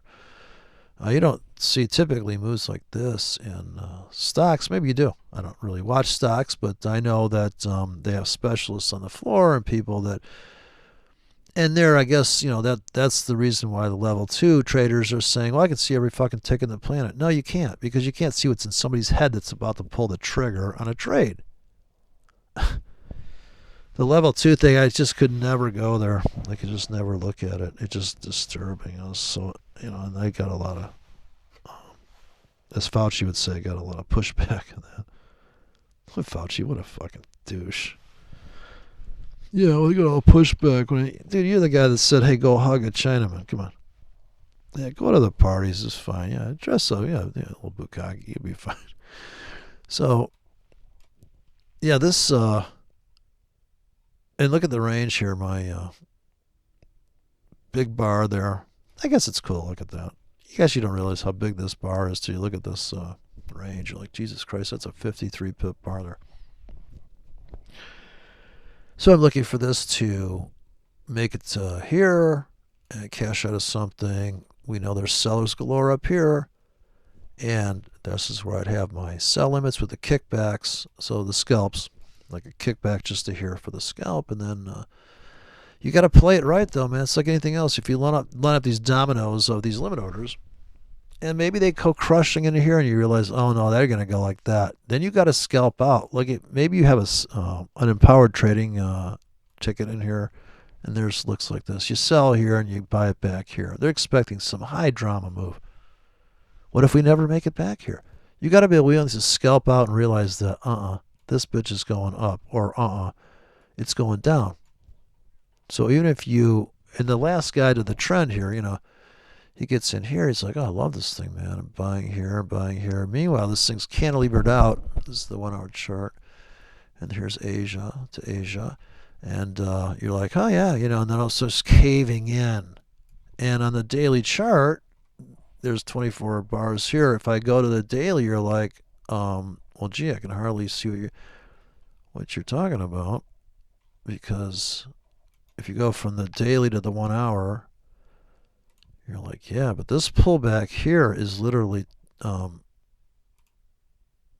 this pullback here. That's 24 hours of pullback, right? That's like from Asia all the way down. That's like a trend day. And it picks up so much speed here, and this is where if it's moving down so hard, you're going to have to buy that at the market, and hopefully you just put limits in. You didn't have to buy at the market. But if you want to do that where you're like, oh, it's just dropping so hard, and this is such a big drop, that last hour is so crushing. You can probably see it better on the half hour. That it's so hard down on the half hour. Falls really hard here, pauses, and then it picks up some speed. But here's the crawling back out, the accumulation, and this would be your First place you could draw a trend line. You get this cute little triangle in the half hour. So you can see these patterns. Here, come back and retest this. Retest again. Nice explosion out of Asia. Everybody cashes out. Now the volatility is going to heat up because you're coming into the London Open or the Europe Open now. Then U.S. markets are going to open, so we're either going to keep crushing. We're either going to go down to here. I'm going to buy very heavily here. I'm going to buy on the way down to there. And I'm going to sell here, but I'm going to sell more on top of this. And here, heavy selling up here all day long for scalps, but I'm not looking for any better than this is my best exit. I'm not going to ride it down to an Empowered Trading Gartley harebrained fantasy exit. It does happen, and you'll see ICT do these trades where he's filming some trade going and he's typing on the screen and the no comments are allowed, and it's like Scientology. No comments, please. And sure, those trades can work out. They don't always work out. Could you pick this exact entry here and then sell here? I guess you could in a way, because you know this here has to end up at, this has to be a big deal, this price. So mark it off, and then we'll look back on the chart on the daily. So that is this basement. This is this low. Right. This is that. That's a big deal, that price. And so the forward look is to look back here and then draw those lines out in the space into the future. Yeah, delete that. Okay, so here, the reason that I don't have an indicator like that, I want to see the market as tall as I can get it here. So if I look at this low, this is a big buy zone. That low is a buy. This is a better buy because it's older and deeper. And the Best Buy, which they're a little overpriced actually, the Best Buy store. It's not just this price, it's everything to here, because this is the next place I'm really going to buy. So I'm prepared for a really big sell-off. So this is Tuesday. We're coming in. This is Monday's down. Here comes Tuesday, and maybe by the end of the day, I could start scaling out, and maybe by here, I'm out. Or do I ride? It just also depends on how big you got on in this one particular trade. This is going to happen over and over again on many markets. So if you're looking for the setup, it's different than if you're scanning indicators for a signal. Those are different situations. But the bulls, people that bought this plunge, they're probably going to be so happy to make their 100 pips. That's at least 100 pips to here. If you can make it today, it may have to go into a doji for the next candle. We might get, I'm going to say that conservatively, I would go flat here at this, just because it's this line, no big deal there. That is the closing. And it's maybe 50% of this, and maybe it's 618 from here. You know, fuck cares. I mean, you could do all that shit and say, yeah, I'm using Fibonacci because this is from here to here is. Can't you see the 618? So people had the Fibonacci thing. It's so funny because people are like, can't you see this is my 618? And I'm taking this, and it's like, when it gets to here, that's 618. So and maybe that's a better exit than my conservative exit of getting out all along the way.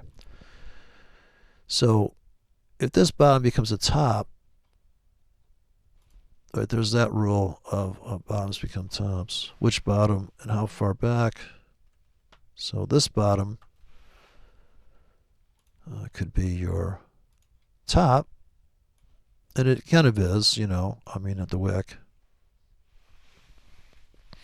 Or are you talking about this line bottom? It really, all that really matters though is how much did you buy for here, and did you take enough off so here you could comfortably sit back, and even if you didn't move your original stop that's maybe here or way the hell down here, you could ride this out for a couple days and maybe make it all the way up to the top of this, where you know there's sellers on the top of those wicks. There was certainly on the top of that one. This is like the ICT. Look, they're tricking you, see. And No Nonsense is probably buying here, and he's getting out here, and he's taking a chunk out of the market. But what if he bought here, and here, and here, because support and resistance, supply and demand does exist in forex. I don't know why he'd say it doesn't. It's only because he can't see it. But he's making babies. He doesn't know how. He's like, I don't know. I just kind of do this thing, and next thing you know, she's pregnant. It's crazy. I don't know.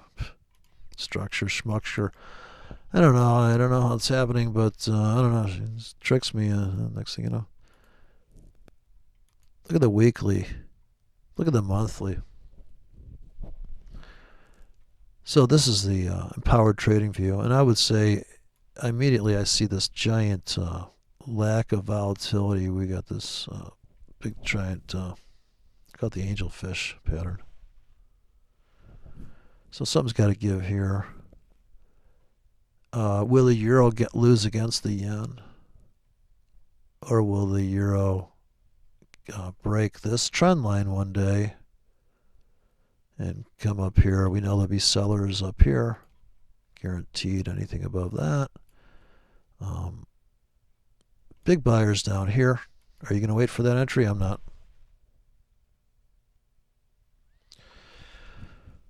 But yeah, whether you think that the market's balanced or it's out of balance, I'm just treading water here. I'm down like $6. I would have got out of that. I would have intervened on top of this robot easily. It would have been the thing to do. Because, yeah, that retracement there would have been nice. Okay, so we got the British pound drifting up here. This is quite the unfair value, don't you think? Look at the British pound on the 4-hour chart. Here, let's go to the daily. This is no nonsense trading here. Looks just like the stock market. Those are some trades from the other that I put on manually, so let me get rid of that.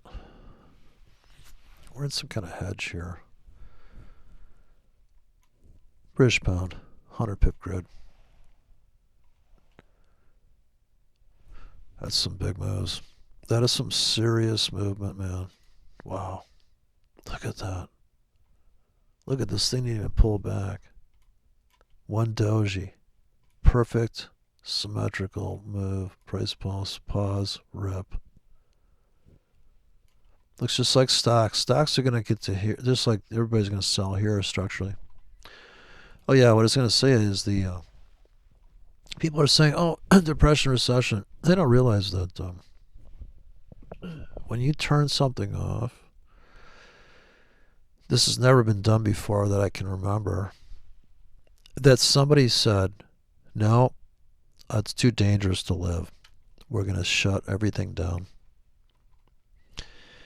People say, turn it back on, and there's not going to be these people that come here anymore. No, they'll come back, but just like you noticed at the store, all the marketers that sell stuff at grocery stores, this is their first chance to go, that stuff sells, that stuff doesn't.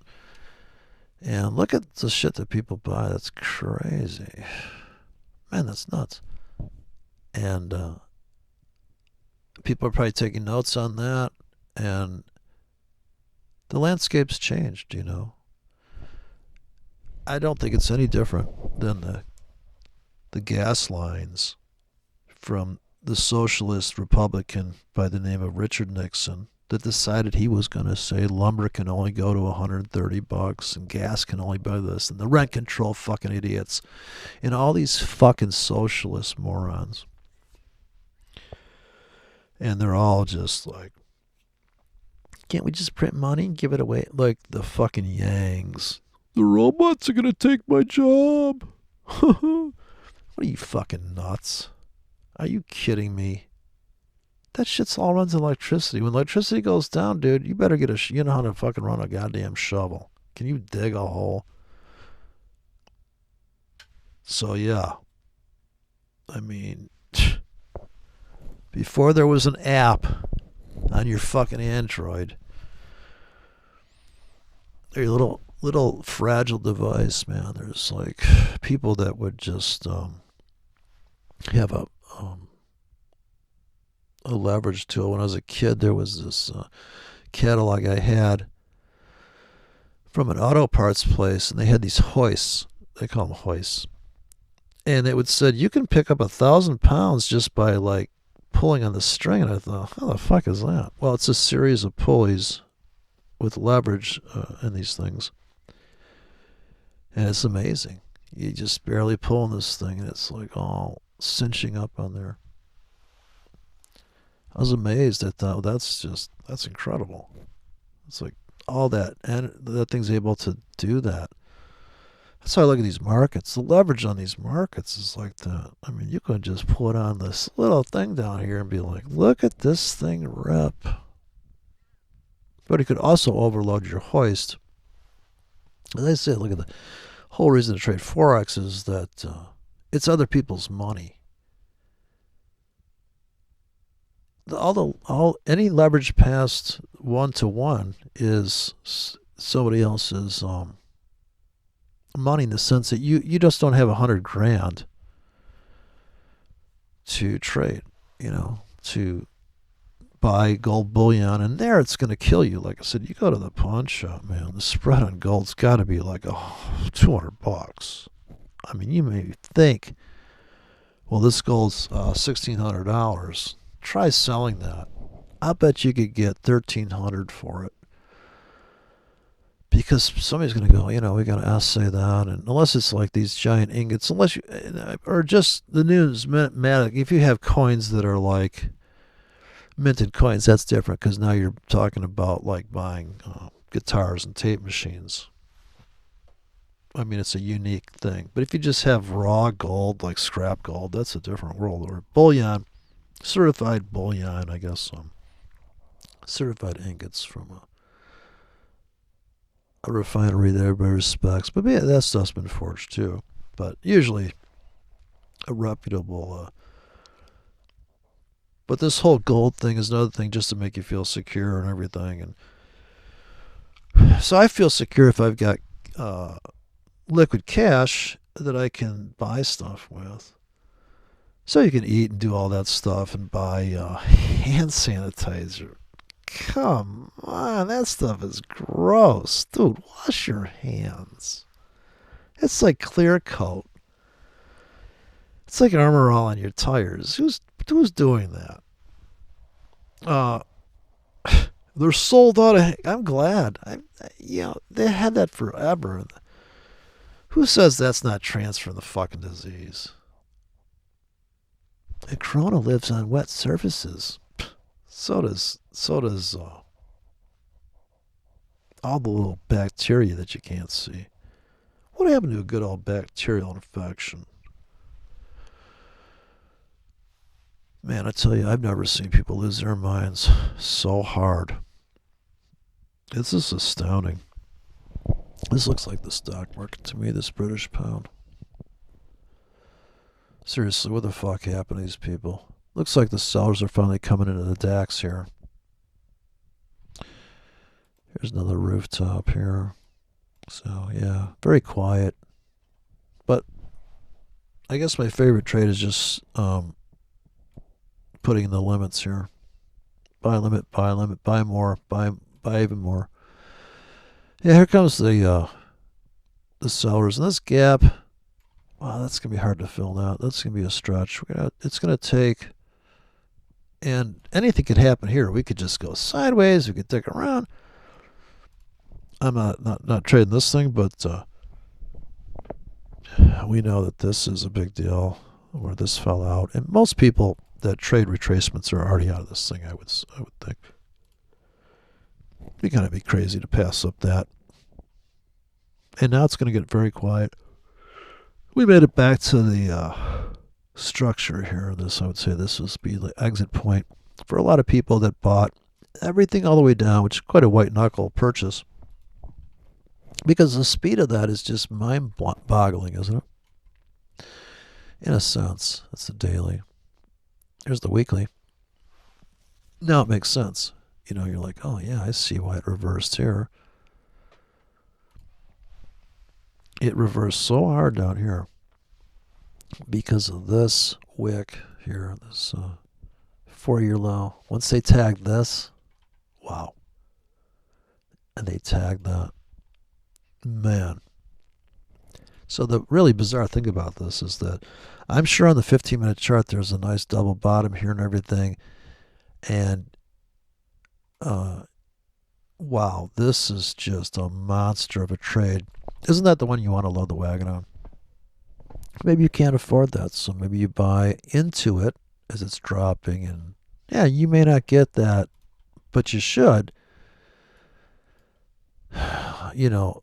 If you waited 5 years to get filled on that ticket, man, that is quite the wow. That was worth the wait, huh? Just like this one, and I saw this one coming. Tippy 2-year high. Are we breaking out to go higher? Are you nuts? You take out this high, you breaking out to go higher? Wow. So here's your pullback trade. So Sam's saying, buy the pullback. Buy on dips. We've all heard these, buy low. But you don't have to. You could sell into the plunge. But the time frame is going to matter. This is the monthly. And man, look at that. Wow. That is so brutal. There's the monthly doji. Kind of the trend traders. I think that price pulse is done for the moment. Now we could just meander. Quite a bit of time. This could go on forever. Then we could go down. All sorts of scenarios. I don't really pick any one scenario. I know I want to be a seller on limits all the way up. And the higher we go, the longer they last, the bigger the ticket. Well, the longer they last, the more risk too. So you have a sell limit here. Sell limit lasts this long. Sell limit way out here. So you're actually projecting this possible fill later on. And buy limit here that lasts all week. Buy limit here lasts all month. Buy limit here lasts all year. You're giving the market that much time to fill that. For the it's always going to be, you got to cash out of something here. If you buy this new low, when it comes back to here, you got to cash out because this is the last known low. And if you're going to scalp to this bottom, which you quite haven't made it back here yet. That was quite a ride, wasn't it, people? Corona. Wow. That's the monthly. Sorry, that was a weekly. See, 4 weeks down, 3 weeks up. Now it's kind of like, oh boy. But look at the wick on this thing. My Lord. So in the big picture, in this time frame and changing the time frame and framing the market, is how far you zoom in and out makes a big difference in what time frame you pick, because everybody's going to have a different view of this market on every time you change this dimension. People are going to say shit like, Can't you see this is a 618, like right to here. From here, this is 618 or 338 point whatever. I know your brain wants to imagine you pulled the trigger here. Did you really get in there? And trust me, you're going to think you didn't buy enough there. Damn, I could have bought more there. I could have really made some money on that one. Downsides of risk. Look at the 4-hour. Sellers are coming in there. They just traded the break out of that doji on the. Here's a nice breakaway. But look at all this chatter. You put a buy limit in here thinking they're going to come back and pick you up. Not going to happen. If sellers took care of that, here you'd have to buy every pullback on the 4-hour. You got to buy this and this and this. There's no buys in here. Unless you're going to put the turtle trade in system in methodology where you put a buy stop and you're buying higher highs. You buy high, you sell higher. Buy. Or do you wait for the pullback, buy at the market? Or do you run a trailing stop that is 4 hours? Buy limit. You're going to buy these stops off the stop entry, guys. The money management trailing stop. You're going to buy that right there. Because they made a new low on the 4-hour and you bought that. So lower lows is not your entry. You're going to buy the lower low. You're not looking to sell the confirmation that, oh, well, look, we're breaking down now. And you can see structurally, yeah, there's that first scalp people got off there on that 4-hour. We did come back, breakout, pullback, and then up. But there was no chance to buy that at the market. This is a little bit of a down candle, but this candle ended up bullish at the end of 4 hours.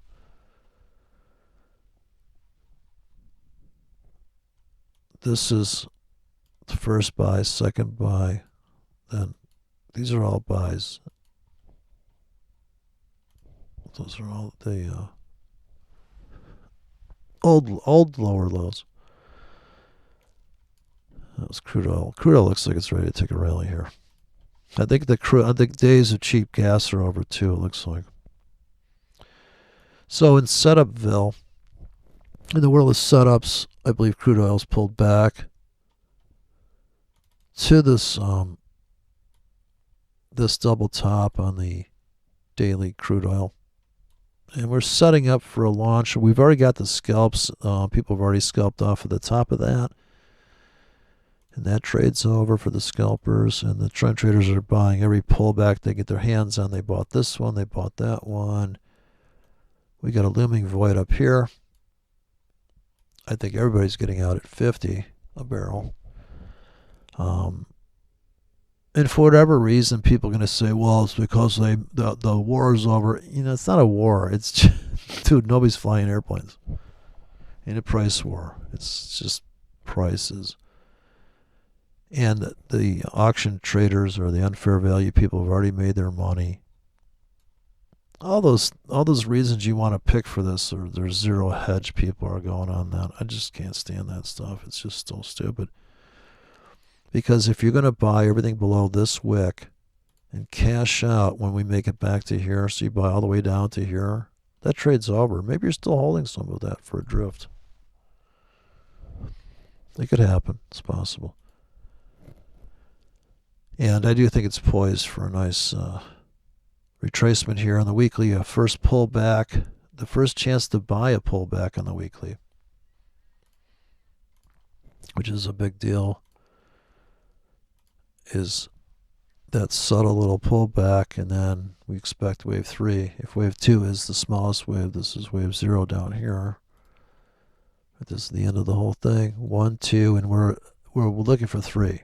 And 4, we're not going to trade. We're looking for it to come back to this support at $40 a barrel, which is a nice run. This will take you back up to like $2 a gallon, $2.50 a gallon at the pump, I'm sure. When you look at this in the context of the monthly, it's just like the stock market. You're talking about a 4-year low, 5-year low. It's just astounding. Everybody's getting out here, I'm sure, at $40, and then we're just going to chop around and just do nothing after that. And I think everybody is used to this stuff, knows it. I mean, that's a hell of a move right there in 1 month. But I think it's a culmination of taking out this hole, and this is where crude oil people get out of there and go, I'm flat, and then you can expect all this bullshit to happen. All that consolidation nonsense. The market just goes sideways.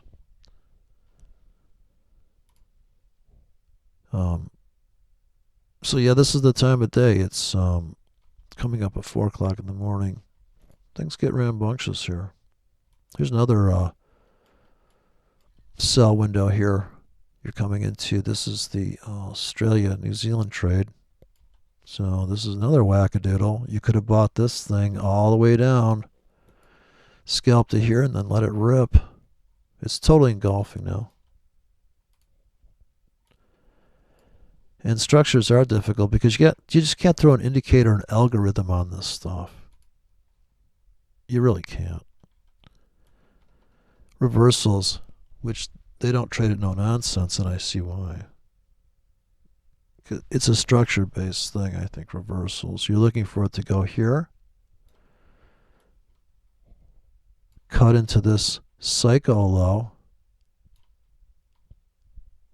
and then rip. And this is the end of the year. The wheels came off of everything at the end of the year, as they typically do. Not here, though, but look at the wheels come off here. Another big spike down. We know there's sellers galore here. I would sell all the way to here. We know this is going to be a problem. There's going to be a lot of sellers there. So, yeah, where are you going to put your tickets? That's going to be the... That's going to be the thing, isn't it? Yeah. I was selling above this wick. If you bought below that for 300 pips in 1 week, you cashed out to here, and now you're going for almost a full engulf. Unfair value down here, rejects the spikes, closed down there too. So at the end of the week, if you bought the market, they went even lower. So every time I bought the market, which is rarely, I always put the limits in. So what I decided to do is just put the limits in. And just put them in 3 pips deep, and I'm like, I'm getting 3 pips better than you. You bought at the market, I buy on a grid on limits. So it's a style that just seems to feel better to me. Feels better. Look at that day. Look at this thing screaming back. Dow Jones is ready for a nice little pop here. People are going to shit their pants when we get to here. And, I got to say it again. This flash crash is so bullshit that, yeah, we're not going into a depression or recession. And you turn the switch off, when you shut something down and turn it back on, you kind of reboot, and you will clean out the weak hands, the restaurants that really weren't that great, and the strip malls. This is like about 5 years ago. I was doing these things, and I said, what's with all these strip malls, man? They overbuilt. They have so many strip malls, and they put these facades up on them too. They make it look like a Western movie set now. They have the front of the strip mall looks really pretty. And there's nothing on the back side of that. It's so when you drive up, it looks pretty to you. I'm like, I don't give a fuck. Do they have shit in there I want to buy? And it's so plastic. It's just a plastic world. So that's like... they say it's a fake bull market, but hey, you know what? If you're in the strip mall business and it's a piece of shit, you don't care. You're making money. You have no choice but to go with the goobers on this stuff. So you really can't live on principle all the time, because in practicality you need to make money, and you need to just do mundane things to make money sometimes, and just do things that aren't really that maybe artful or maybe that clever. They're just classic, like, yeah, turn the doorknob. You could do it with your elbows. You could be the, like, watch this. But most of the stuff is just standard operating procedure. Wash your hands. Don't fuck everybody you meet. And just checklists like that. Those usually suffice. I mean, I don't know what all this. So we need to put a Gartley on. Anybody try to put a harmonic pattern on the coronavirus to see where the next place is going to hit? I want to be there with ventilators right away. They built beds they didn't need.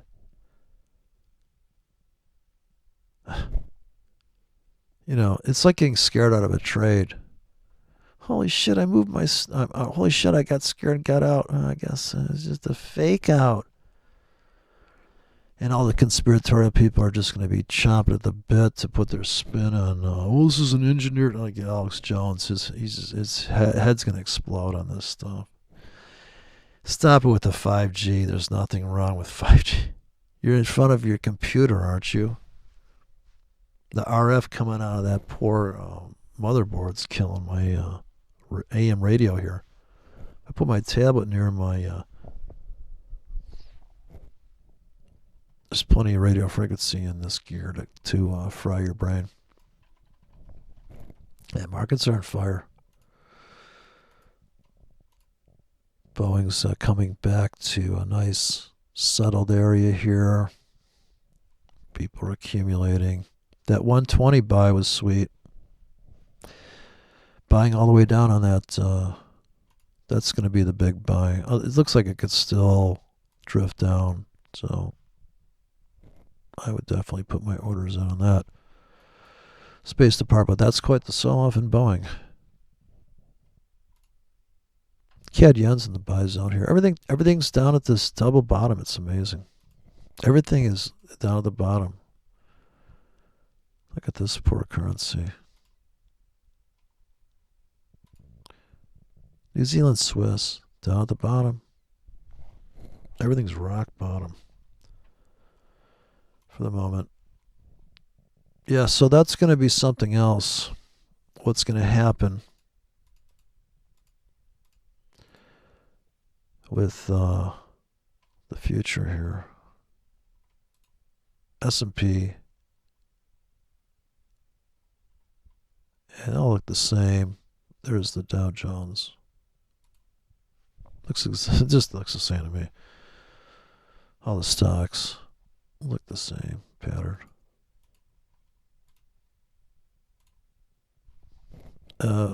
British pound looks the same as the stocks. That was quite a romp on the pound there too. That's because Boris got sick. I don't think so. Like he didn't get sick till like this. We didn't know he was sick here. He wasn't sick here. So, well, I was on zero hedge, and they said Boris, and that's why I had market. And that's another thing that Bill Williams points out, that the market moves, and then people have to have a reason for it. So when the market was doing good and everything, and doing bad or whatever, can't you see? Yeah, but even big boys are humans, so they're going to sell into that. But the clients are telling them sell. A lot of times, clients call their broker, hey, sell this thing. Yeah. That's the Glenn Beck trade. Yeah, Glenn Beck told his wife, honey, I think we should go down to the... I thought this guy was a little more insightful. Yeah, I don't know. Everybody's got their view of the world, and that's the thing. So let me finish off my video by saying, yes, you can pick some mentor. You can pick somebody you follow, and you can go, I like that guys. But at some point, you got to have your own system. So you could learn guitar from Jimi Hendrix, and you could play all his stuff, and maybe you could be a stunt double. and you could fill in for him. There's a girl that fills in for. They'd have that on Broadway. If somebody can't make it, because it's a live show, right? They have somebody to understudy, right? This person that can fill in. So you could be totally making money, and you're happy with, oh, I'm doing this Sam Seidel thing. It's great. I went to the Trading Academy, but that wouldn't be me. But it could be you. I'm not saying you can't do that. You can't trade the no-nonsense way and go, I don't know what you're talking about. I just wouldn't do it because I'm too. I just want to be the one that decides. And I feel like if I'm going to have this checklist, I have a different checklist, but I mean this, I'm going to do this, and you got to do that, and you can't do that, and the news is coming out, and there's not enough volume, there's not enough this, there's not enough all these filters. I just don't think it's much fun to begin with. And I wouldn't think that that's the way to make it, through the trading thing, is to have an indicator that you slavishly abide by. Oh, it says green, so I should buy. Now, that could make money, and that could be you, but it wouldn't be me. So that's the problem. I have to trade what I think I see. And I'm taking a little bit. So the idea is you take a composite of everything you've learned. At least a little of this, that's the eclectic view. But people would say, well, you're not being a purist. That's what I think is funny about the no-nonsense thing, is no other discussion is allowed here of any other way to live. It's Scientology lifestyle. This is what you do. This is how it is. Now shut the fuck up. Okay, I guess maybe being at military school, I'm not crazy about somebody telling me these are the rules and I can't tell you why. That was the other reason I had a problem with the whole idea of that, is that my parents would say stuff like, I'd say, well, why can't I do this? And they go, because we said so. And I'm like, that is the fucking shittiest answer I've ever heard in my life. And at the age of 7, I was like, fuck you. So what the fuck? Give me a good reason. Let's argue this shit out. And I think maybe they thought I would out-argue them. I'm not sure. I haven't really compared notes with anybody else, but I'm sure if you're out there, you understand what I'm talking about. And you got to give me a reason. And if your reason sucks dick, then we got to get rid of that rule. But my parents were not those kind of parents. Now, modern parents like now are like, so Timmy, tell me how do you feel today? My parents weren't like that. Parents are like, get the fuck in, we're eating dinner, shut the fuck up. And maybe that's why I'm the way I'm at. But then it affects my trading, So you have to have a workaround, because this say, Johnny, tell me, how do you feel today? I don't even know these modern parents. That's Timmy's new shoes. If my parents did that, I would have. I guess people do. Moms do that. Guys, dads usually don't say, Timmy, show everybody your new glitter shoes. But this, it may be the kid with 2 dads. I don't know. But yeah, so it's a fractured world. This is not Leave It to Cleavers anymore. It's a different world. And people say the markets aren't like they were. I think there's always been volatility. 1920, the big, they always refer to that pandemic, the influenza, the big crushing flu, that everybody references as an anchor point of, like, it's another Hitler. And that's what they're claiming Trump. Look at this guy. Trump yesterday, if you have a chance to look at his stream yesterday, is fucking amazing. Some douchebag in the audience is like, well, you mean to tell you can do whatever you want? He goes, yeah, I'm the president. Hello. Of course he's not going to have to do it. Because the states, he bailed out the states, and if they want to get reelected, which we're already looking to recall certain people from their overreaction, nanny state, oh, this is our chance to play, let me drive the bus. Dude, you're driving it off a cliff. You don't even know, like he says about Biden, he doesn't even know what he's looking at if he's looking at it. This is epic stuff. He's somebody in the some news reporter said, well, would you, since Biden is going to be maybe the next president, are you going to send a briefing over him to show him what's going on with this Corona task force thing? And Trump says, yeah, I could send it to him, but I don't think he's going to know what he's looking at. He says, I could send it to him, but he's not going to be able to do anything with it. Oh, man. This guy is just... it's amazing. So yeah, I mean, some of this stuff is it's also a setup in the sense that Trump was very he's an accommodating person, right?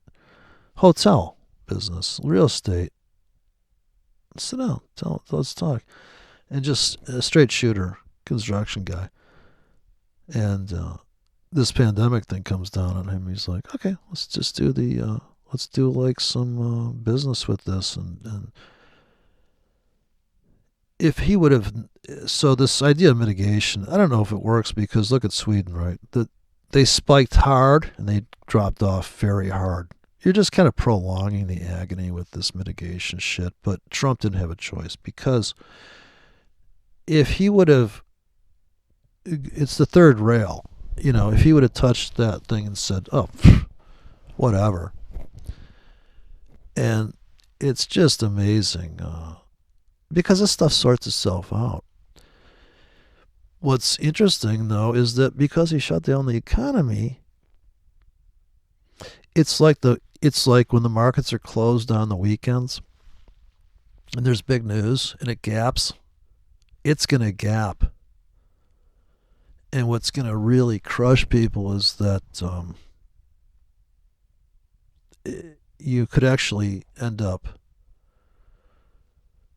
in maybe the stock market may not look good, but you're going to have a very solid reboot. And now it's scaled in reboot, and you're going to see okay, you have the main structures. So it's levels of necessity. So people say, well, you can't buy that at the store. It's not a necessity.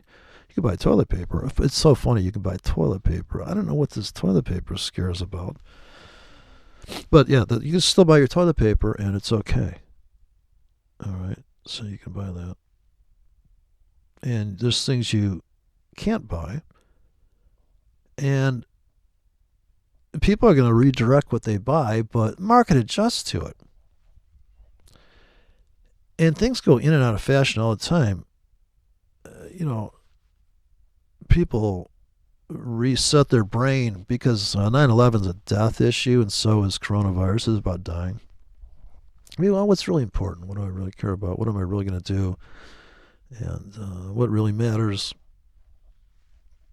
And by the time people adjust, by the time a government catches up to reality, it's already passed. So the flash crash, and it's really a void in I mean, you when you hit the pause button, you create an order imbalance,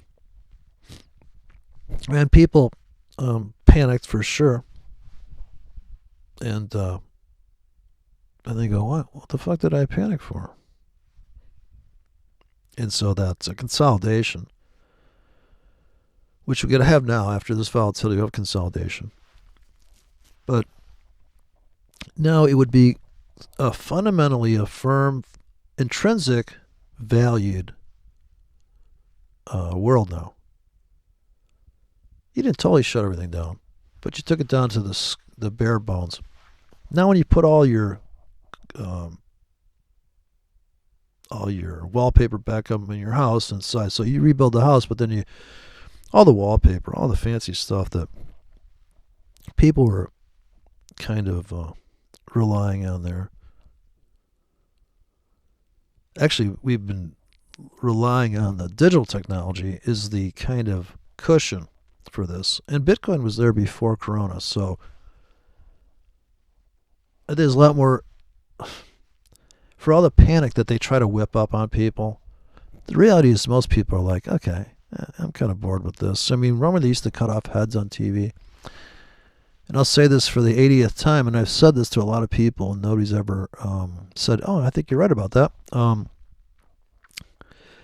Is that you notice there's not a lot of mass shootings anymore. Certainly the school shootings are down because nobody in school. But I think it's amazing how there's just no cutting off of heads on TV. Where's the terrorist attacks? Maybe I'm not hearing about it because it's just all Corona news. Where's all these bad things? Where's Antifa? Well, they can't go out on the street now and fuck around. Isn't that weird? So all that bullshit and all those protests and all that bullshit, that's gone. It's amazing what it cures. Nobody's going to go to a mall and shoot it up. There's nobody at the mall. What's the point? So mall shootings, you'll know that we're totally healed when we get some more mass shootings going. Yeah, there's no guy out in Las Vegas up on the 15th floor, is there? There's no party anymore to shoot up. It's very bizarre. Yeah, so that we're saving lives there. Can't have it all, you know. So this is what happens. We have a dynamic world. So yeah, this is it. We don't have a choice in some of these things. We have to wait for the goobers to wake up to the true stats of what's really going on here. That in the end, there'll probably be 35,000 dead people. A classic flu. Yeah, it's a contagious virus, but it's not deadly. So that's bizarre for people. Supposedly this is what I'm hearing.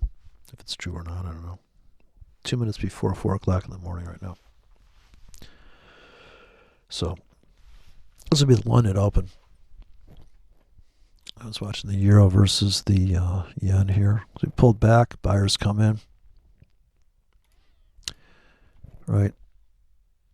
This is our scalp here. Scalp to the floor there. We're looking for it to take out the high of the day, and I got buy limits all the way down. And we got 2 minutes before 4 o'clock in the morning. Today, Trump's going to come out, and he's going to do his... he's going to describe the unfolding, reopening of sectors of the economy, because it's the skeleton part's open. You got people driving trucks. You got people at Walmart, even though you can't buy certain items. Some of the stuff people come up with, central planning is not a good idea. It creates order and balance. And it's a lot of drama, unnecessary drama. 1 minute here. Looking for a rally in the euro here. In 1 minute, I'm going to start this. Also, I would buy at the market every half hour. It's down here, so I'll buy right now. If it's slightly down, I'll buy at the market. I'll pull the trigger on that. So that's going to be, it's going to be an interesting week here. And by the 1st of May, and don't forget, people are getting their checks. Supposedly, their $1,200 that they made less than $75,000, they're going to get their checks this week. So people will be probably holding on to that. There's not a lot of places to spend it. You're not going to go to the fucking baseball game. And didn't we know we were taking a risk every time we went out in public? Jesus Christ. It's 4 o'clock now. So that's a moment of truth. We're stabilized. We pulled back here. This is the pullback buy idea, or you sold the top of that and you think that's a downtrend for the last 2 hours and a half hour, and it is. Depends which price pulse you're trying to trade, which zigzag. But yeah, it's going to be some kind of really glorious, refreshing example of like how much tougher people are than they think they are. And most people above 70 are dying from the flu, typically.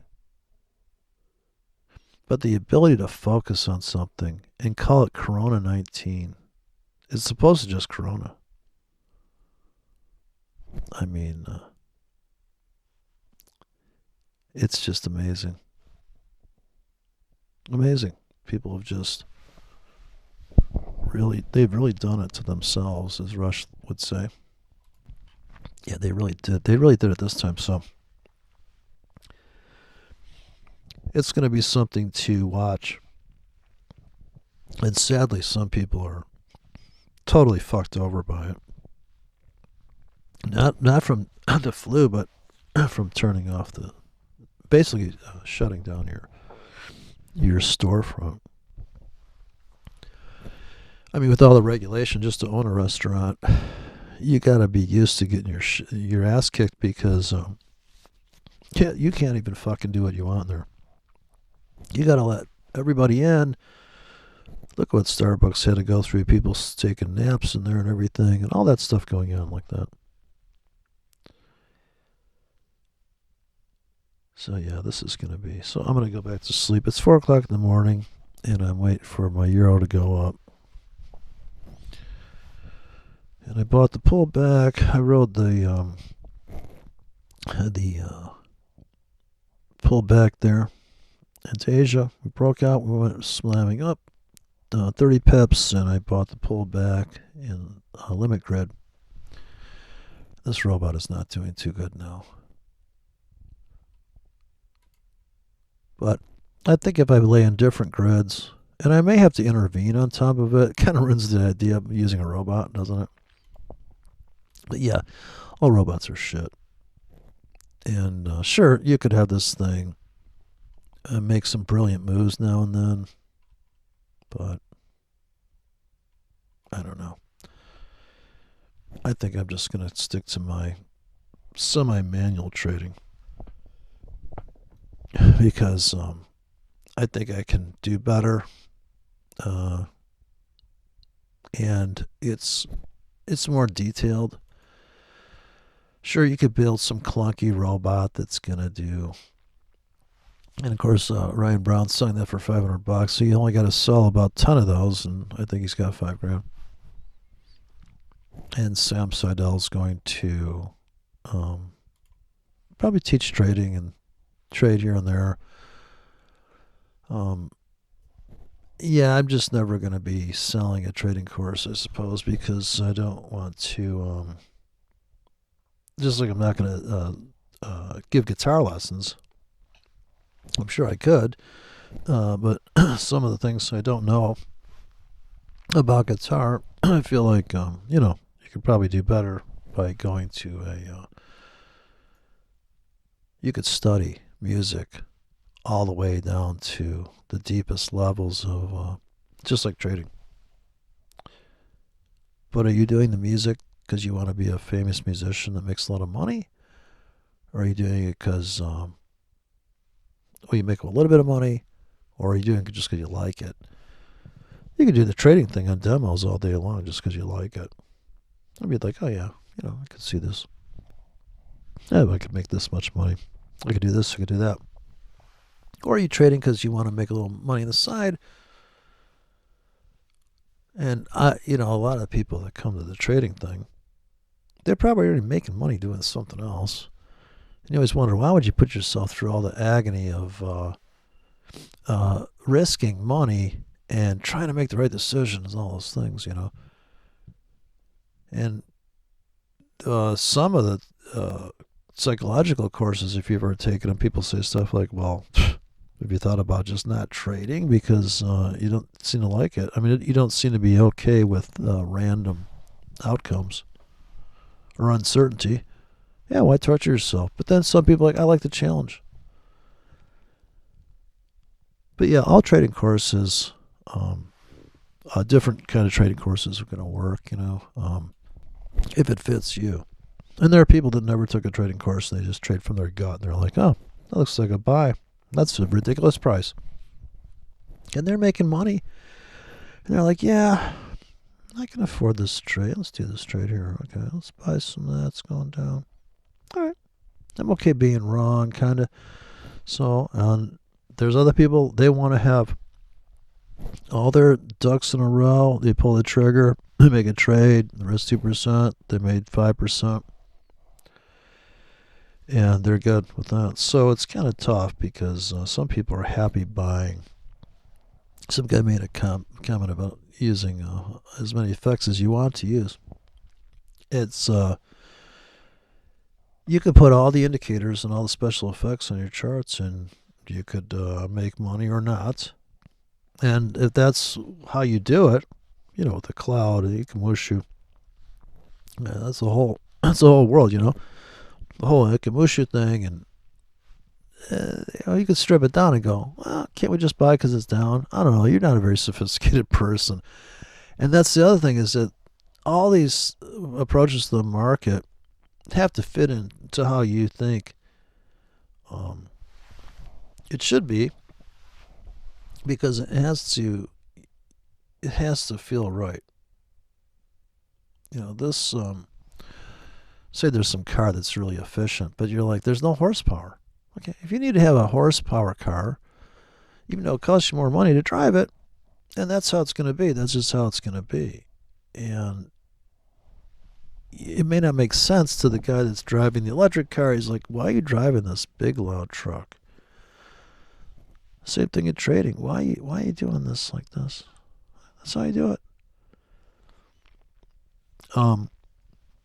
Maybe you do own an electric car and a big, insane, high horsepower truck.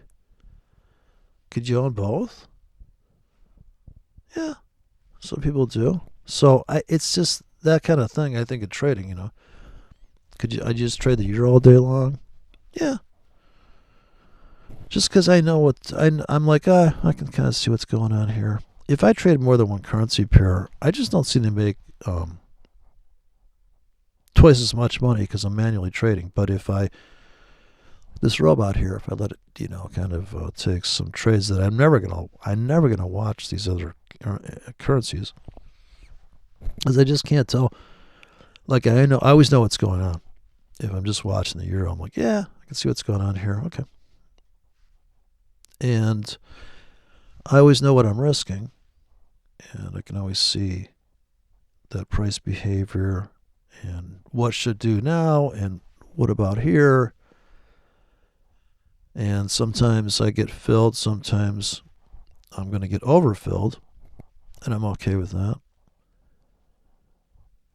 But you could also have a real crude system, and you could trade multiple currency pairs. I don't find that to be enjoyable, because now I've got like, this one, what's going to happen there? And if I can't stare at both at the same time, but you might be just trading 10, like no nonsense. You got 27 pairs.